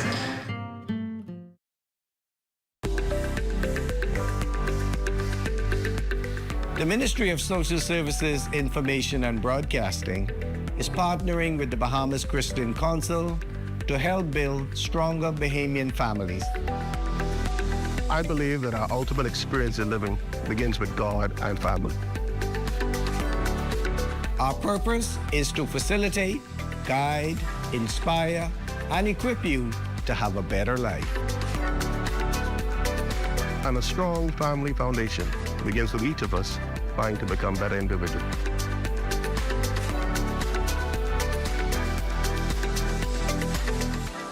Let's unite. For a stronger Bahamas.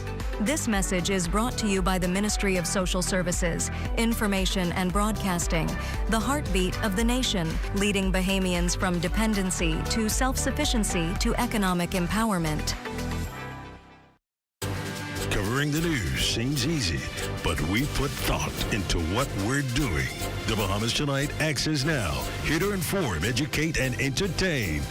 A new type of newscast featuring social media trends, news from around the islands, interviews with the people you like, sports, weather, and fabulous entertainment. That's a Bahamas Tonight Access Now with Marcellus Hall and LaDon Davis. Live, starting September 16th. At Harold One, I'm Ted Jervis, and this is ZNS. The Rundown is brought to you by Commonwealth Brewery Limited.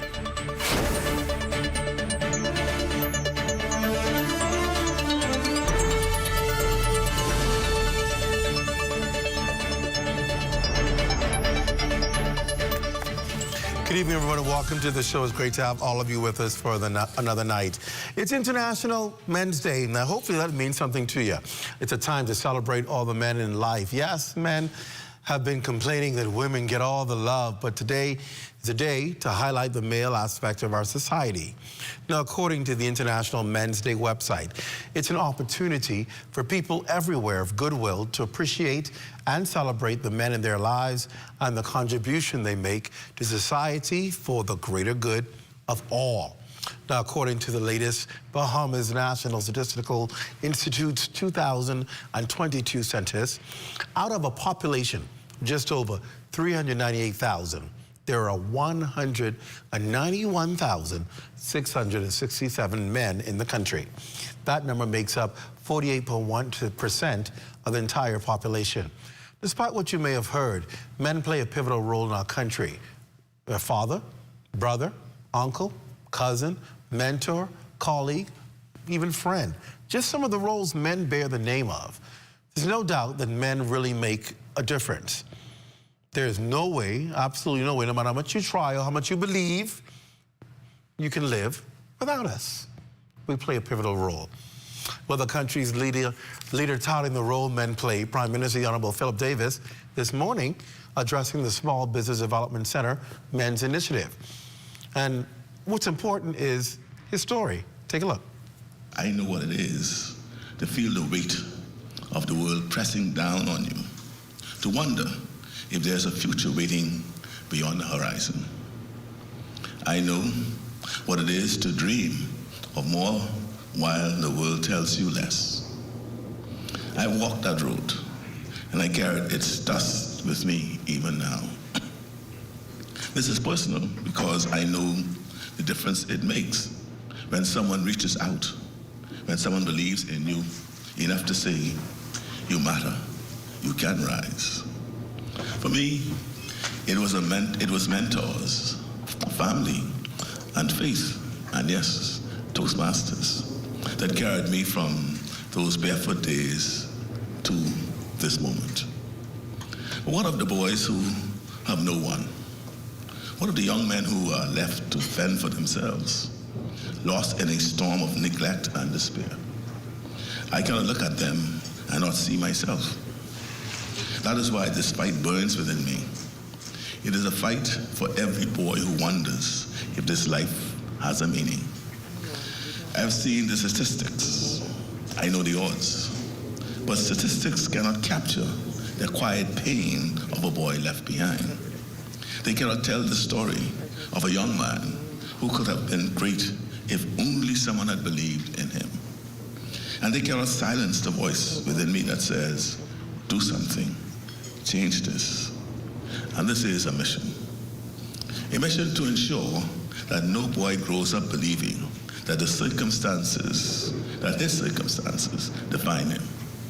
A mission to remind every young man that his worth is not measured by where he starts, but by the courage he shows in rising above. Now, promoting the quality of men in our society is the job of the Ministry of Social Services, Information and Broadcasting. I bet you didn't realize that. That's a part of the portfolio. Minister responsible, the Honorable Miles Roeder, offered these words of advice at today's symposium organized by the Men's Desk of the Department of Gender and Family Affairs. Here's what he had to say.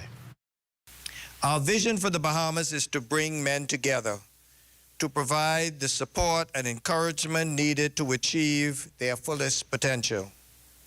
We are laying the foundation for a comprehensive framework, a network of organizations committed to the holistic growth and empowerment of all males.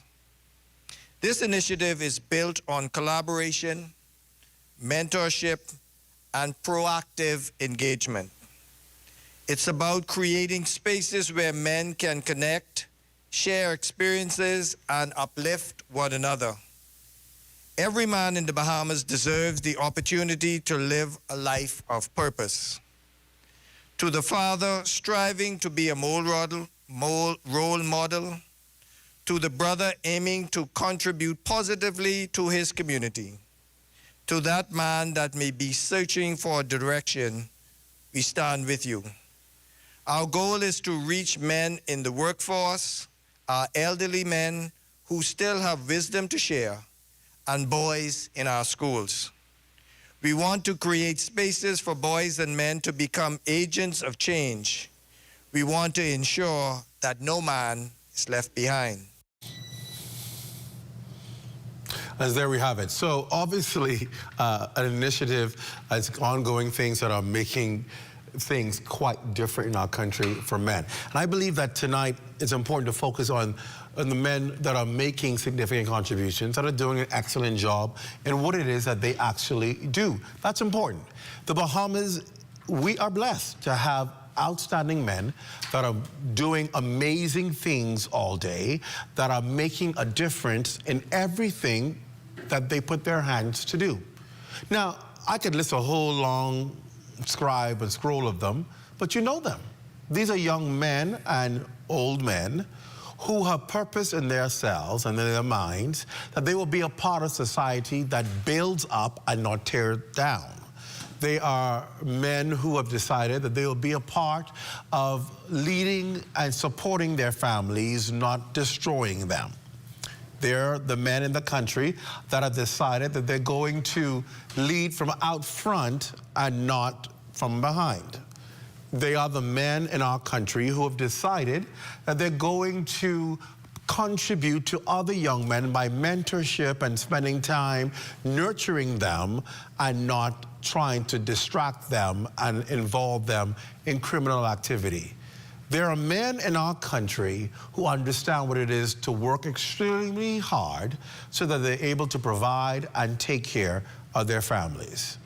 There are men in our country who understand what it is to study and show themselves approved so that they can be qualified and be able to take up positions in just about every aspect of our society and all of the various sectors of our society. Then there are men who are pace setters. They are the ones who are charting new territories. They are the ones who are achieving the first in various areas. They are the ones who are breaking the barriers and making the successes. So yes, there are men in this country who are to be saluted tonight. And if you are in your home or somewhere out watching this or on your phone watching it, and there is a man in your vicinity who you believe has fit into one of these categories or is fitting into one of these categories, take a time out right now and salute them and tell them, thank you for doing what it is you do. I'll even pause so you can say it. If you're in the control room, tell somebody, thank you for doing what it is you do. If you're in the newsroom, tell them, thank you for doing what it is that you do. Wherever you are right now, and there is a man who has been outstanding, pause and tell them thank you. You see, it is something we don't do enough of in our country. We honor people at certain occasions, we honor people when they've passed, but rarely do we take the time out to say thank you just for doing what it is you did in this day. And that makes a difference.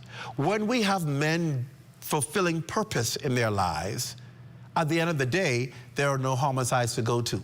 When we have men who are constructively involved in sports and activities and other things with other young men, then we won't have a shooting to cover.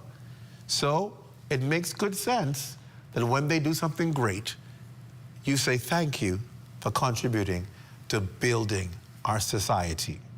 So tonight, that's what we're going to do. We're going to talk about how men can advance what they're doing, how men can take care of their own mental health, how men can overcome fears of physical concerns because they get regular checkups, how men can be uplifted and have successful lives. That's what we're doing, and that's what my guests will discuss tonight.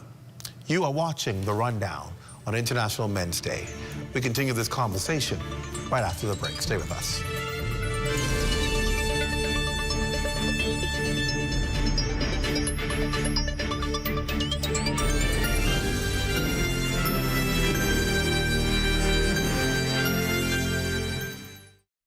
Chapter 1 Bookstore at University of the Bahamas believes in the power of words. They have your next great adventure or that affordable textbook you need. You can go anywhere with a good book. To the library, to have coffee in a cafe, to the pool, to a cozy chair at home. And when you finish your book, you can browse for more good books from Chapter 1. Chapter 1 Bookstore, open Monday to Friday, 9 a.m. to 5 p.m., Saturday, 9 a.m. to 1 p.m., or shop online all day, every day at chapter1books.store. Our company offers a simple philosophy, open hands. What do open hands mean? If you keep your hands closed, nothing comes in, nothing goes out. If you keep your hands open, a lot of things comes in, a lot of things goes out. We cannot expect to be a successful company without blessing our community and blessing our country. My good friend and valued client, Dominic Stirrup, approached me following a meeting we had and told me of the idea that he had of feeding 10,000 Bahamians on Thanksgiving. There was a lot of details to put together, had to figure out how to get it done. But at the end, it was worth it. At the end, it gave me a heart of gratitude to know that our company is reaching out to so many persons. We invite you on a journey to witness an extraordinary chapter in the story of the Bahamas Striping Group of Companies, a tale of compassion, unity, and the true spirit of Thanksgiving. Is the Little Caesars Stuffed Crust Pizza. Get more pizza for less money. Only $12. It's a whole new level of pizza with cheese stuffed crust so spectacular that there's nothing left. Pizza. A delicious pepperoni pizza with the crust stuffed with lots of cheese and brushed with butter and garlic flavor and sprinkled with Parmesan cheese. Hot and ready Thursday to Saturday between 4 and 8 for only $12. Simply irresistible. And only at Little Caesars.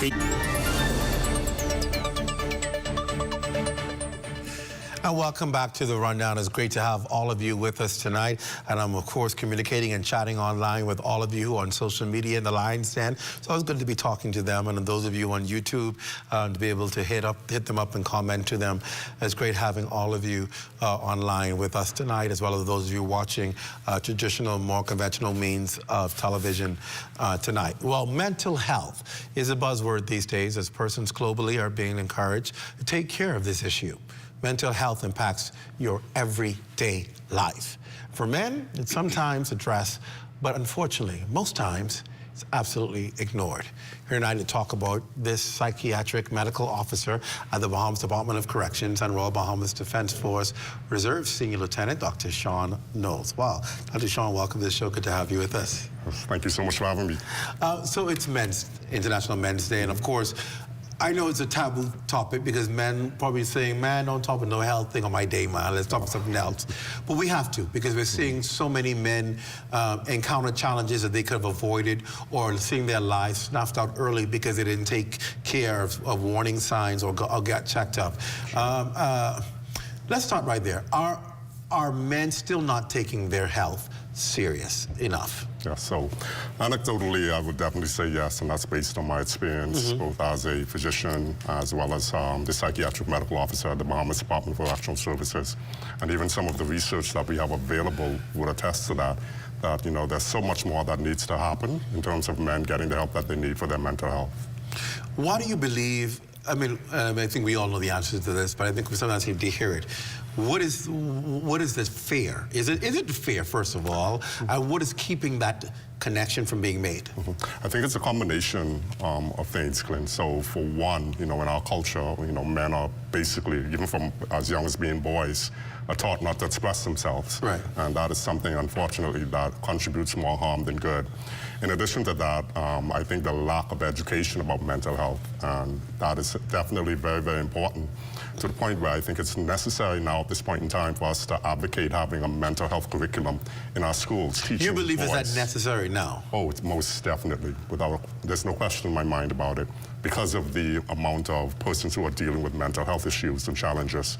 And keep in mind, too, that we've just came out of a pandemic that would have contributed greatly to persons developing mental health disorders, such as anxiety disorders and depression, and also persons who would have been impacted by Hurricane Dorian in 2019. And so from at a national level, we really need to address this issue of mental illness in our country. I want to slide into the issue of mental illness, because we've talked about this before, you and I, in another place. We talked about the fear of what could possibly happen years down the line if we don't arrest the amount of assistance people need right now in dealing with mental health. And I remember talking to you right after Dorian, and us talking about the amount of professionals that are going to be needed to help the amount of people who have been impacted. Here we are years later, that probably fell through. It didn't happen. And so we have out there a lot of people who are in need of help, or who have serious triggers. Some of them tell me, I've spoken to so many of them, they tell me this, they can't take the sound of rain. It rains or gets dark, and something happens to them. Simply, you ask them, were you able to get counseling? Well, not really, is what they say. When somebody tell you not really, that means it's probably no. How are we going to fix this? Well, one thing that we need to do is come together as a nation, all stakeholders, in order to address this problem. I can give you, itemize all of the issues that we need to address, but based on my experience. And so one of them is the lack of resources that is available. And it's a global issue. Essentially, you know, 2%, on average, 2% of health budgets is what's covering mental health, which is not enough.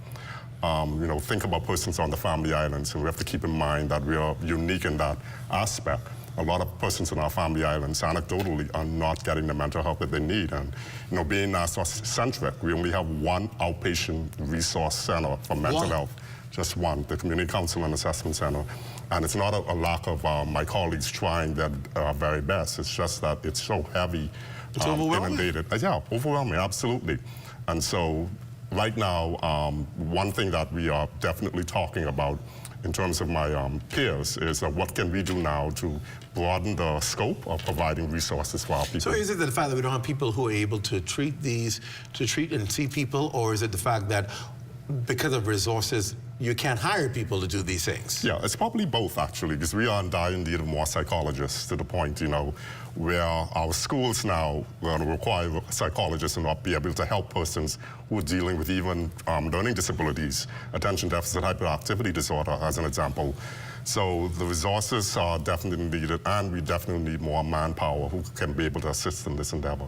This is heartening, because we're talking every day. You see it all over international media, the evolution of mental health, right? And the things that researchers are now finding out, the various disorders that are now being discovered. People are being diagnosed with new things that you'd never heard before. And I'm sitting here thinking, well, who's catering to the sector here in the Bahamas? Are we able to monitor what's happening and be able to properly diagnose why somebody's acting the way they're acting? And hey, this is what you're experiencing. It's not strange that you're doing this. This is a study that just came out, and this is what you're doing. Here's how we can address and treat you. If our people are not getting that, then that means they're continuously worsening or becoming frustrated because they can't get the help they need. And then we start seeing other repercussions of mental health. Suicides, crime, people not able to function anymore. You have been stationed at the Bahamas Department of Corrections. Sure. Talk a little bit about the challenges we face there, because here it is again, people, we hope that if they go to jail, they're able to get some level of rehabilitation, and they're able to be able to get some kind of care that can bring them out and make them better. Yeah. And the fear is, because of the state of the institution, that can't happen effectively enough. Yeah, absolutely. So, first of all, I want to say, thanks to the Commissioner, Jonquel, he made it his mandate that he recognized the importance of mental health. And That's so good. he started this initiative to incorporate a mental health unit within the walls of the prison system. And so, with that being said, we're trying to build up our team, and we're working under the consultation of Dr. Nelson Clark. Right. Myself being a psychiatric medical officer, and then we have 2 psychologists. And so we're growing and trying to deal with the issues that are needed within the prison system. And if I can say this, there's no question in my mind, there's a correlation between mental illness and the crime that we're being faced with in this nation. You believe there is? Oh, absolutely. And we would need to test that to confirm, but anecdotally speaking, definitely. Because, for instance, a lot of our men, it's almost on a daily basis, we're losing our men, through crime and violence. A lot of our men are dealing with anger management. They don't know how to resolve conflicts peacefully. Conflict resolution. It comes up almost in every crime. Exactly. On top of that, substance use. And I cannot begin to describe how amazed I am at the amount of young people under the age of 24 and even 20 who are consuming, for example, alcohol, using marijuana, which is, of course, an illicit drug, and even the vaping. And the reason why that is important, because it affects the brain's development. The brain, as we know, based on research, does not complete development until about age 21 to 24. And so young people who are using substances are not only more likely to develop addictions to the point where they're going to be in and out of rehab, but also to the point where they suffer physical consequences such as memory impairment, can't communicate. And for lack of a better word, it dumbens you to the point where you're not able to make the most of your learning. And so one thing I'm advocating, and I know people probably hate me for this, is I would like to see the age limit for any kind of substances be at 24, where you have to produce an ID to show that you're, going to a restaurant to drink beer, or if you're going to buy a vape. And that is part of the plan in order to protect our people and also to help the vexing problems due to mental illness. Because it's impairing their judgment in conflicts. It's impairing their judgment in fighting. Yep. And when you talk to them, you're finding out that because of the state of mind that they were in, that's what they resorted to. Are you hearing regret after the fact? In terms of persons haven't committed the crime. Are they saying, boy, I was high, or I was drunk, and so almost like they're saying that was the reason why I did this. Otherwise, I would not have done this. Yeah, and it's various issues, but for the most part, in my dealing with one-on-one with for example, the male inmates, a lot of them do have regret. But what is far more important is they're getting the rehabilitation and they're learning what is important now to move forward. Very important that we don't judge, because it can be any one of us who are incarcerated, but for the grace of God. The challenge that we're having now is, again, once persons who have mental illnesses, once they leave, what plan are we going to put in place to be able to help You can them? get that wonderful care while you're locked up and you're seeing somebody on a regular basis. When you're out there, there's no mandate to see anybody, or you don't know who to go to. Exactly. And so you suffer in silence. Exactly. And again, the Community Counseling Assessment Center is really just inundated. I hate to have to put the burden on them. So the challenge now moving forward, one aspect is we're going to probably need to open up a mental health facility as an outpatient center to be able to help persons who would have been incarcerated. So, is that serious? It is very serious, Clint. I sit here before you today and tell you the seriousness of it that we're seeing. And it's to the point now, again, as I will reiterate, important for us to have a mental health curriculum, starting from the 5th grade. The reason why I'm saying the 5th grade is because it's at that age where a child recognizes, I'm not feeling right mentally, and they don't know how to express it because they're not being taught. Education is one of the most powerful weapons. From grade 5? I would say, from my encounter, yes. As young as grade 5. So we just had a young boy, 8 years of age, allegedly committing suicide. Correct. That should frighten us as a nation. That scares me. And so the demand is great. We have a small nation, there's no reason for us to have to suffer like this. And so I applaud the International Men's Day Committee for having these initiatives under the theme Positive Male Role Models, because that's one important aspect that we recognize in able to help our boys be able to get through the challenges, having positive male influences in their lives. We're going to take a break. When we come back, I want to talk about how do we look for the signs, and how people who are watching can look for the signs, even the men around in their lives. Sure. And what help can we get? Because men obviously, a lot of times, internalize and don't want to talk about it, don't want to open up about it, because we have to put on that image that I'm okay when you're not okay. Yeah. I want to talk about that when we come back. Sure. We're going to continue this important conversation. You're watching The Rundown with Dr. Sean Knowles. We're back after this. Stay close.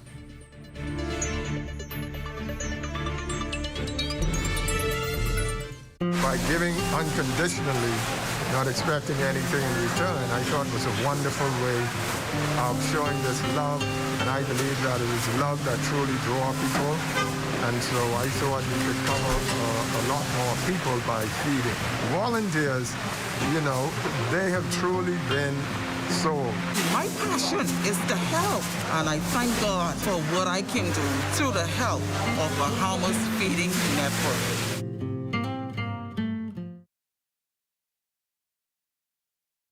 Ready to score big on unbeatable savings? Tune into What's Trending's Deals and Steals with Ace Hardware every Wednesday at 6 p.m. starting in November.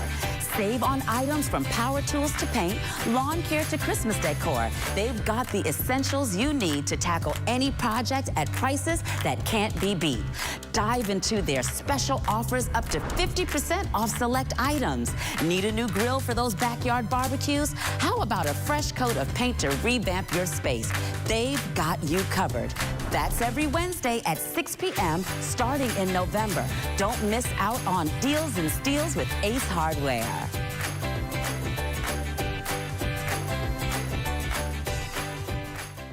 Got termites and need to get rid of them fast? Trust Rentokil Initial. With over 60 years experience in the Bahamas, the global brand, training, and expertise can't be beat. Only Rentokil Initial gives you a 3-year warranty and payment plan options on termite fumigation. No one can match the range of treatments we offer, such as fumigation, pre-construction treatments, termite monitoring, and more. No matter where you are in the Bahamas, we will come to you. When it comes to complete termite eradication, there's only one name, Rentokil Initial.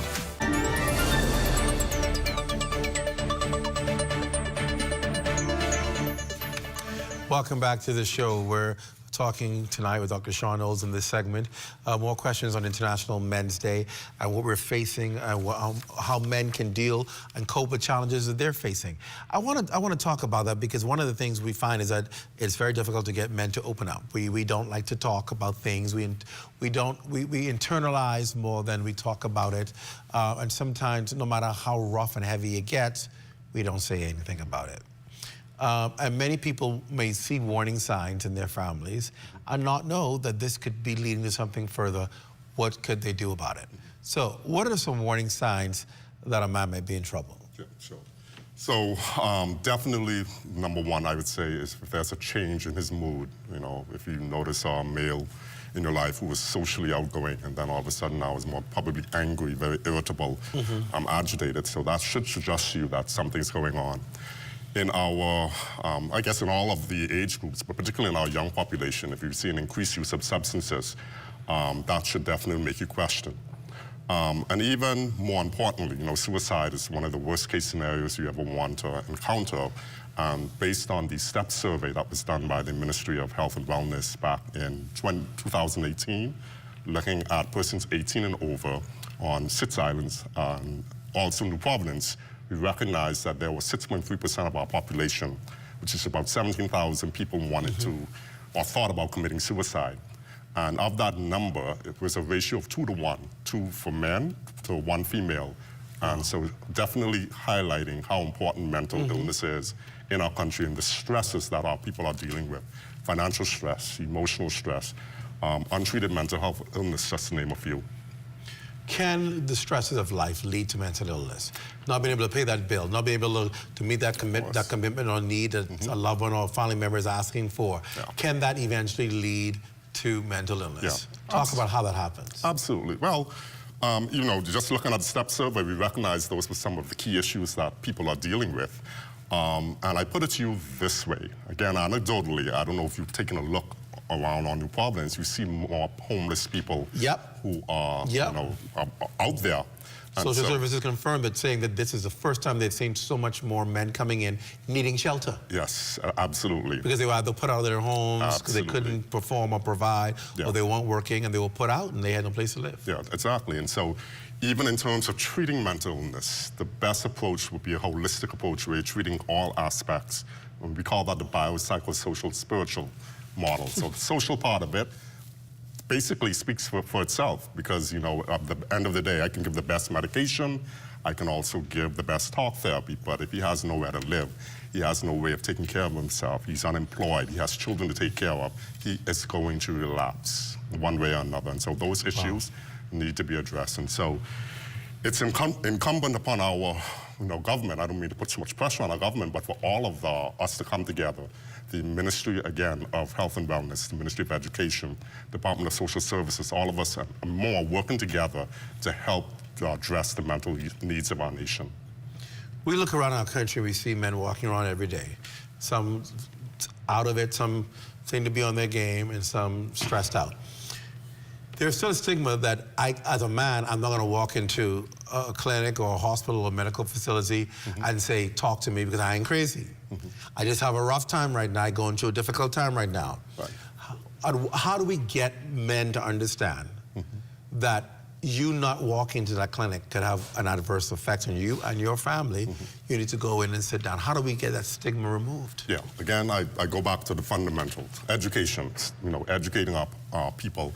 Again, in our schools, in our high schools, but even also in the workplace. And I think it's very important that even our businesses and our government organizations and banking, et cetera, have at least one day out of the year where you bring in somebody to talk about mental issues and make it mandatory for the staff to be available.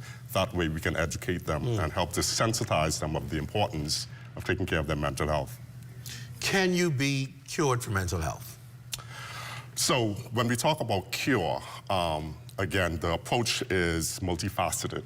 It's not as simple as saying giving you a pill. Right, you know, basically you have to provide the psychotherapy, the talk therapy, getting persons to learn to talk about their problems. We call, you know, the cognitive behavioral therapy, understanding why you're having these negative thoughts that's causing you to think about depression or to feel depressed or even to think about suicide or even to turn to the alcohol. So that is very, very critical in terms of the management. And for some mental illnesses, of course, we recognize that, you know, up to 60% is due to genetics.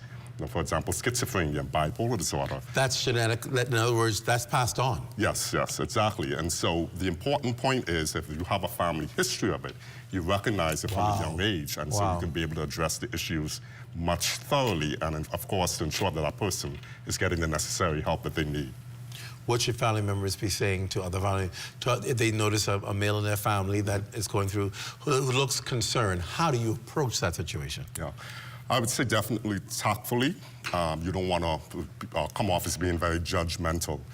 You express to that person, you know, how important they are to you and how you recognize that, hey, you're not sleeping, you're not looking like yourself, and something's going on. Let me go with you to see a psychiatrist or a mental health professional. Let's get you the help that you need. I think if you break it down that way, as opposed to putting pressure to the point where you're making a male feel that I'm less than a human being because, you know, I can't pay my bill or because I'm dealing with issues of life, it causes more harm than good. So you always want to have that sense of compassion and empathy and helping that person understand the importance that, you know, that they are to you and getting them the help that they need. And I would have had persons, for example, colleagues from, you know, who would have brought their fellow colleagues to be seen because they recognize that, hey, he or she just wasn't doing, you know, well. And so they wanted to get help for them. And that shows the importance of being our brother's keeper. When we talk about mental health, particularly among our men, do you believe that we have avenues where men can find the support that they need in life? Or are our men in the Bahamas pretty much living in isolation?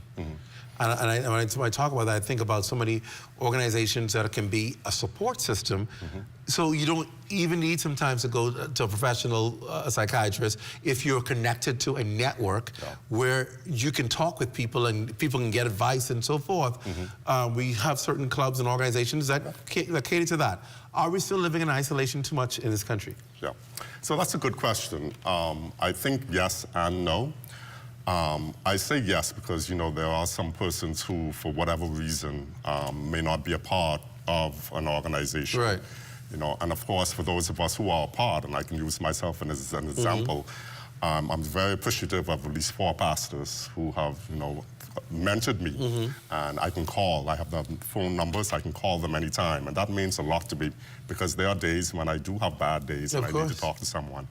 And so, you know, even in various clubs, and even if you want to really, really be, you know, intentional about it, even the bar, believe it or not, you know, where men can come together, hopefully not to say to drink alcohol to the extent of becoming drunk or intoxicated, but at least to be able to talk and understand, you know, what's going on and to get sound advice. And the Bible talks about that in Proverbs 27. So as iron sharpens iron, one man, you know, sharpens the countenance of another just by being there for that person. And sometimes it's just casually having a system of friends and network that works. I know, for example, here at ZNS, the men in our production department, our control room, they have a little network where they go outside and they meet in the daytimes under a tree and they talk through situations and they talk through problems.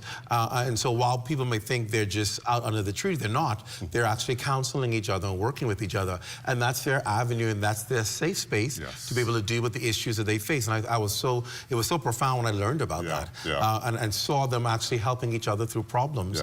And hats off to them for that. So you may find a casual network like that works. Definitely. And I know that's important because really and truly, when you can find your tribe where you're comfortable, where you find that safe space, it makes a tremendous difference in one's life.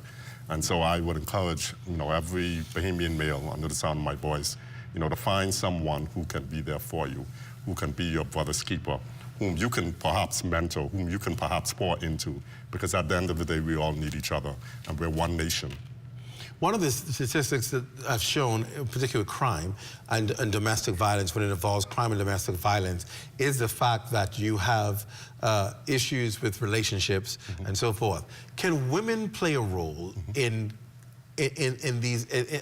Obviously, the women play a role, right? Definitely. And sometimes, what I get to the point I'm getting across to is, do women need to be aware sometimes of how they deal with men in their life and the demands they place on men in their life because it can sometimes have a negative impact? Absolutely. I mean, 100%. And I will even go as far as say being a mother to a son, encouraging him to talk, not looking down upon him or telling him you shouldn't cry or express yourself or that you consider them to be soft. Or using these pejorative terms that have a profound impact on that young man's life. So most definitely, even wives being understanding, you know, of their husbands, working together. You know, if he's unable to pay that bill, do not make him feel that he's less of a man. You're good for nothing, man. Why are you here? Why are you here? Exactly. It doesn't work that way. And I'm sure God is not pleased about that if we consider the importance of men in this nation. And biblically, you know, men are supposed to be the head of the homes. And that's going to stand as a fundamental principle. And so we as men need that support. We need the support and understanding of people in our tribe to be able to help us when those tough days do come. So we've talked about men who are incarcerated and which you've found the challenges to be. We've talked about men in society who have relationships in homes and so forth. What about young men, our youth, where we see that challenge? And we started talking a bit about it, but I want to spend a little more time on it because it's being able to, like they say, bend that tree while it's young. How do we win the war that we're facing with our young men, considering what they're up against with social media, considering what they're up against with, I mean, all of these influencers who are around?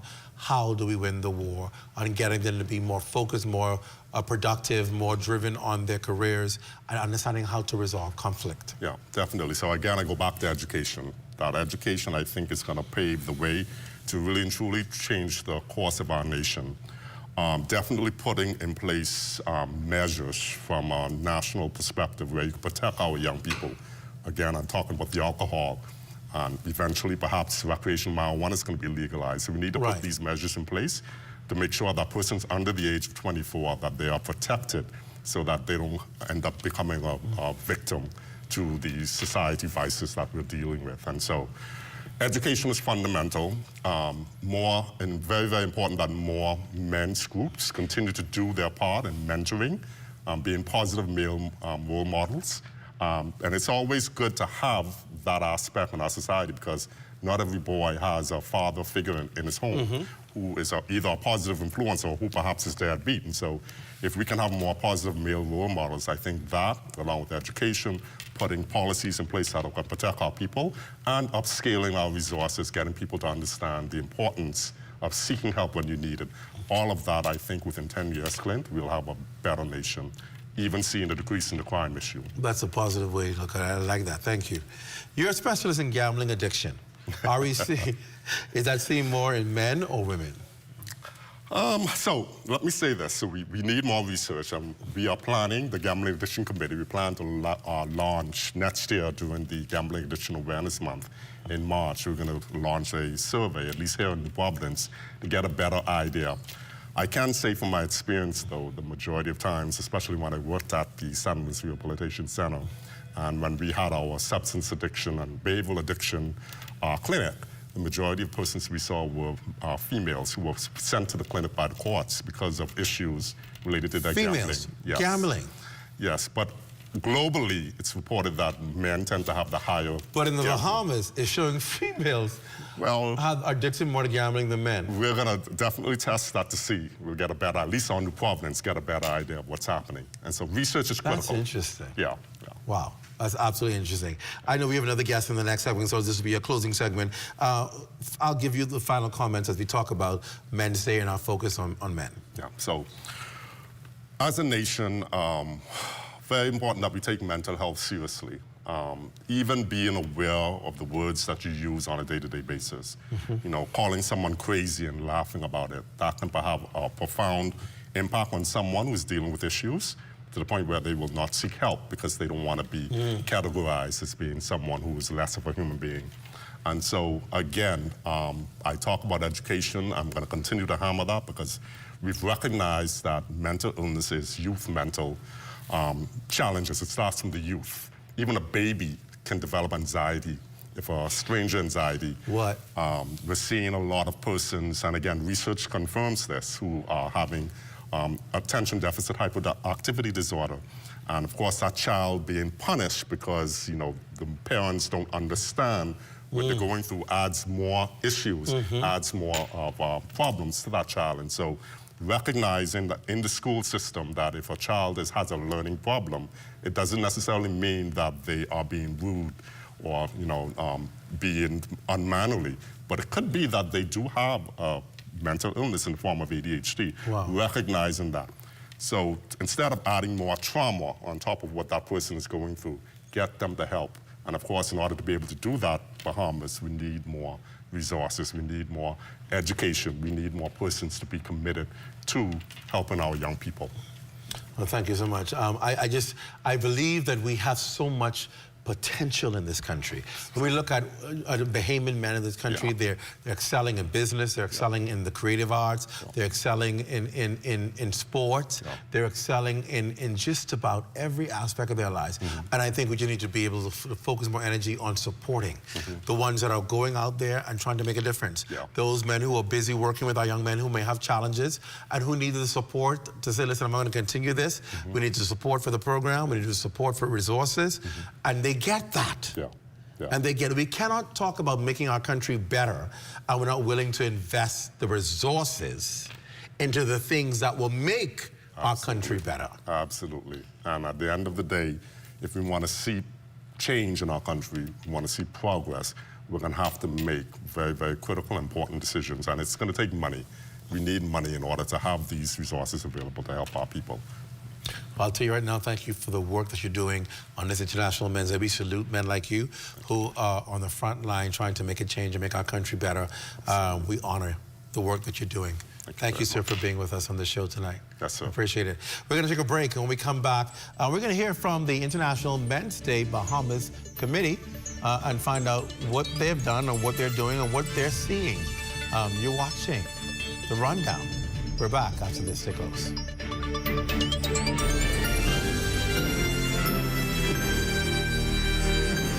You're going to get more to be thankful for from BTC this November. They're teaming up with What's Trending to give away a $200 Visa gift card and a Bahamas Air voucher. Just email the latest paid receipt from either your BTC postpaid or fiber internet account to saleshq@znsbahamas.com, and you will be entered to be one of the lucky 2 winners whose names will be announced on What's Trending on November 28th, Thanksgiving Day. More to be thankful for from BTC, only on What's Trending.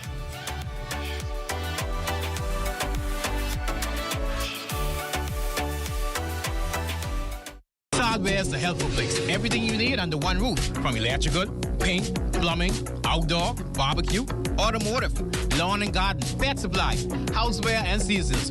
Hurricane season is now here, so for all your hurricane needs, we have a 25% off bargain zone. Hey, thanks. I would have given more stuff, but I didn't bring my money. I thought this was a club, and I thought everything was free. Finally know what it is now.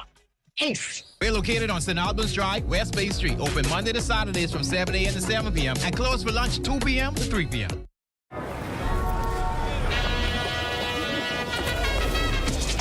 Just what is it that you want to do? And we want to have a good time.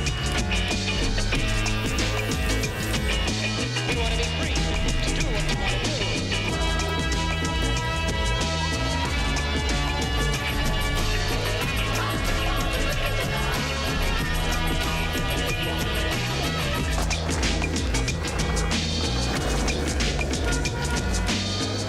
In the Caribbean, the changing climate is more than just an environmental issue. It poses a threat to our health. From respiratory problems to heat stress, climate change and variability deeply impact our well-being. With our forecast through November 2024 highlighting upcoming climate conditions that will exacerbate health risks, it's important to be prepared. Here are some key climate and health insights for the months ahead.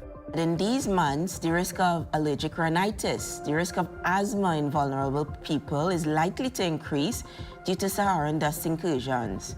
The risk of gastrointestinal illness due to water supply being compromised. The risk of skin infections due to wading in floodwaters. The risk of leptospirosis due to displaced rodents. They could contaminate household items. Levels of morbidity and the rate of hospitalizations due to heat stress. And we may also see increases in the incidence of dengue, chikungunya, and Zika cases due to increases in mosquito populations, particularly the Aedes aegypti mosquito, as a result of high temperatures and increasing humidity in the coming months. Stay informed about weather forecasts and seasonal climate updates. Your health and well-being depend on it. For more information and updates, follow CIMH on X, Facebook, and Instagram.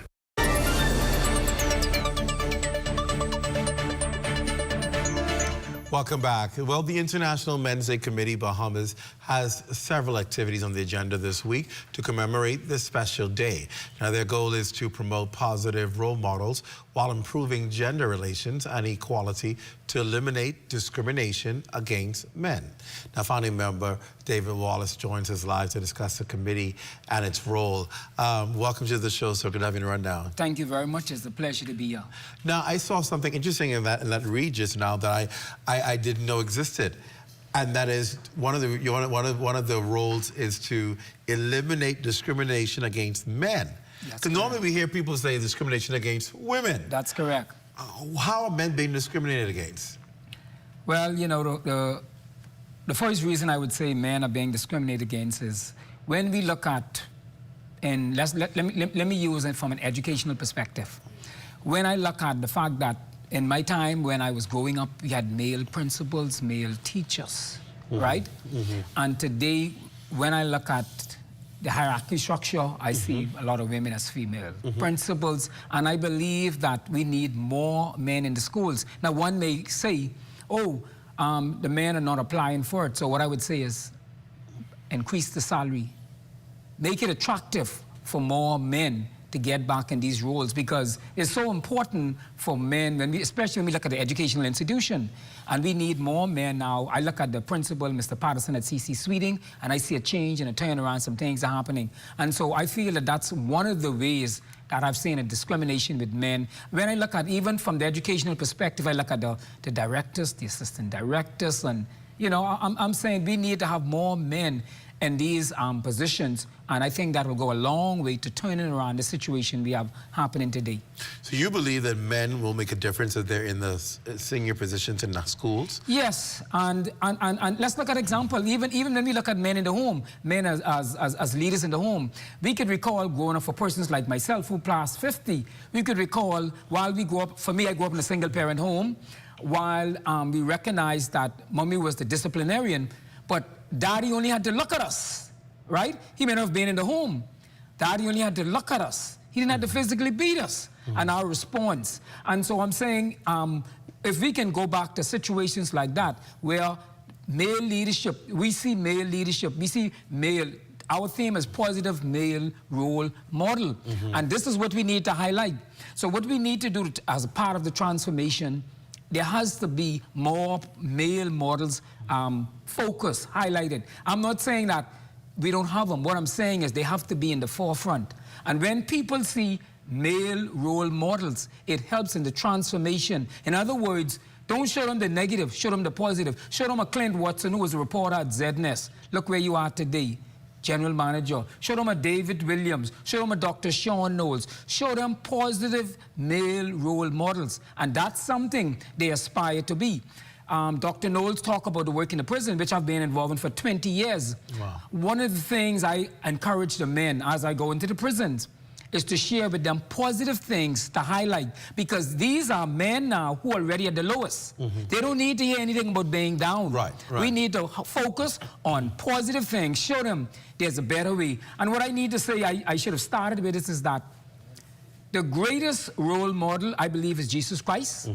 And so we need to encourage men, because I heard Dr. Knowles talk about the mental health, and he's done well on that area, helping me personally. Right. I attend the seminars, I get his presentation. But what we need to do is channel men back to the one individual who changes lives, who transform heart.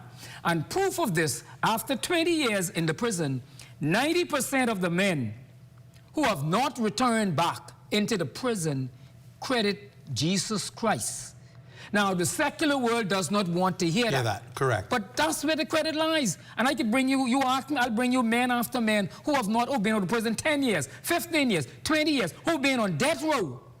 And they've said, what has made the difference in my life or the transformation is the man called Jesus Christ. You know, I'm glad you said that, because, again, we always look for, okay, how do we make our men stronger? How do we make our men better? How do we make our men, you know, more productive, more successful? And then we never go back to the basics of the man who created man. That's correct. And created the function and purpose of man. That's right. We try to do everything else to try and fix men, but never go back to the one who created man. You know, and again, I know I mentioned prison ministry simply because I have a lot of experience there. Because when I listen to men and they share, I've been in this program, I've tried this program, and programs are good. We're not trying to maybe put them to the bottom of the scale. But one thing, and that's the central thing they've said. I'm talking about persons, Dr. Knowles just now talk about drugs, alcohol, gambling addiction, sex addiction, and you could go on and on. But the one common thread, the one thing I've heard men share is when they surrendered and they committed their life to Christ, He came into their life.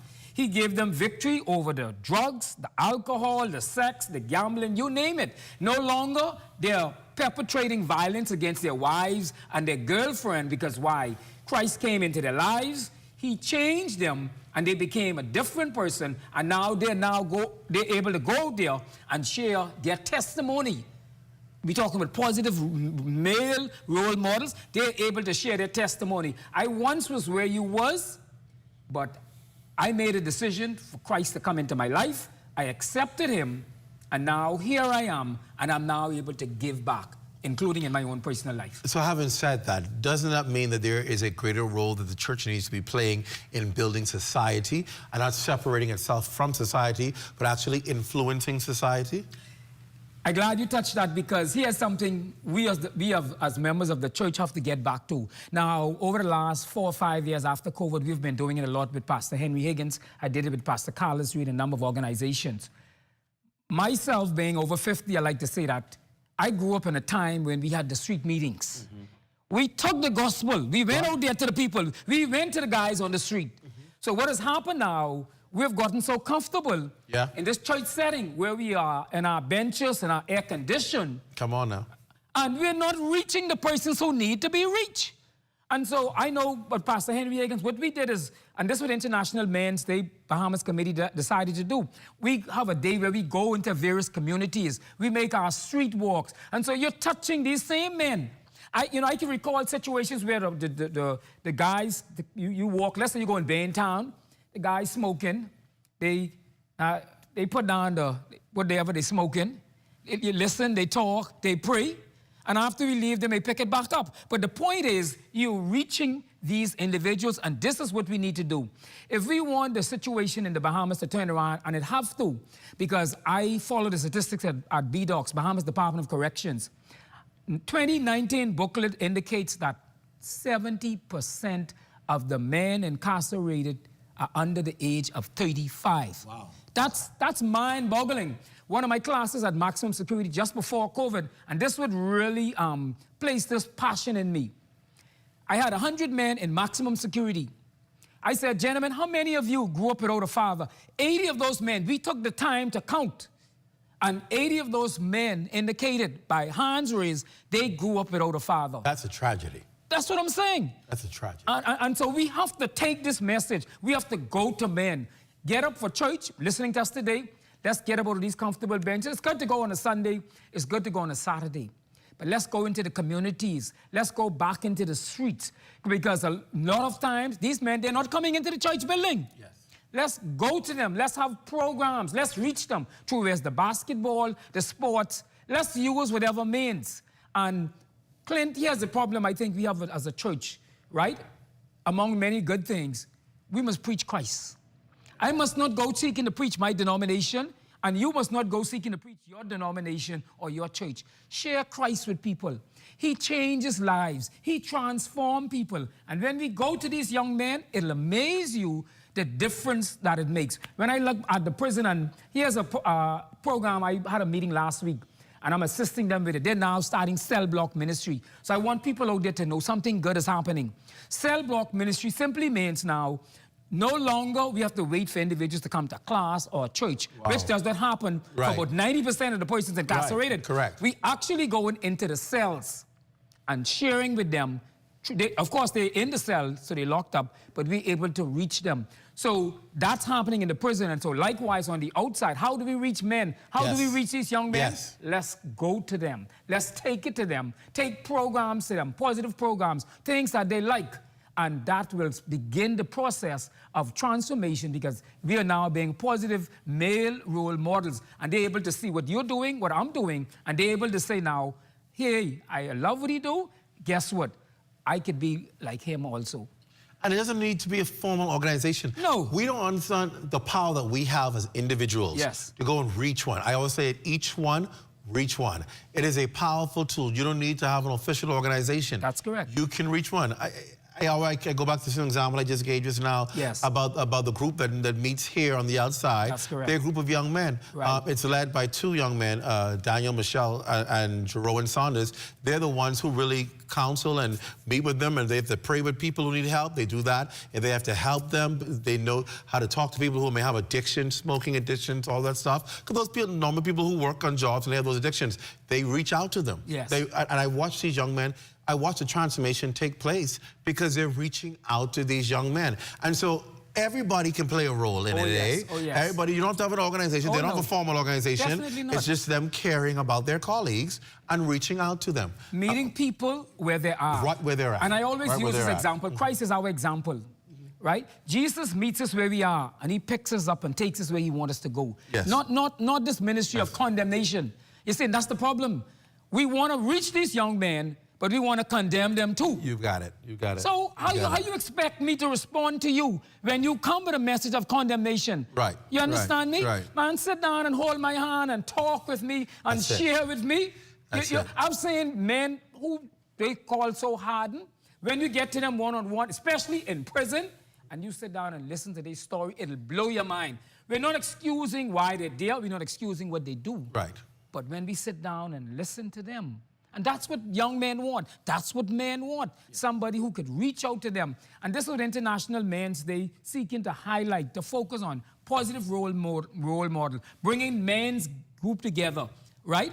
And say, look, let's work together. Let's see what we can do. What are you doing? What am I doing? How do we support each other? And all of this help with men. And it's not, and I must say this, even though I spoke spiritual, but it's not a spiritual organization. We want to bring the Rastas together. We want to bring Israel United in Christ together. We want, whoever you are, males coming together. Let's sit down. One of the things our organization did, we had a time where we'd meet on Chapel on the Hill, and we'd sit around, one male would speak for about 10 minutes, he'll share his story, and then we'd sit around and play dominoes and checkers. Interact. Yes, we're bonding as males. Yes. And I think of one time with Pastor Carlos Reed, the brotherhood, when we met, one gentleman expressed what was going on in his life, in his marriage, and that was like a trigger.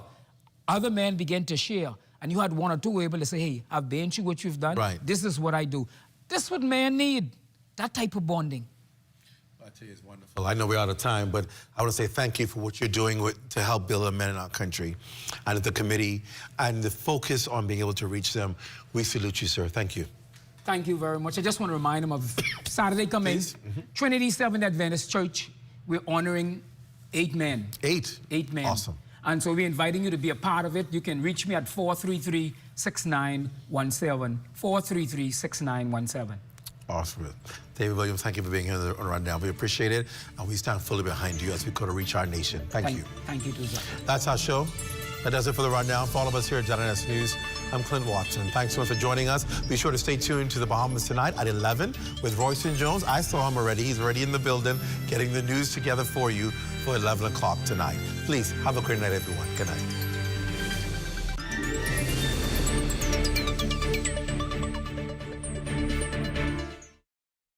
At Fort Montague, I'm Opal Roach. This is ZNS.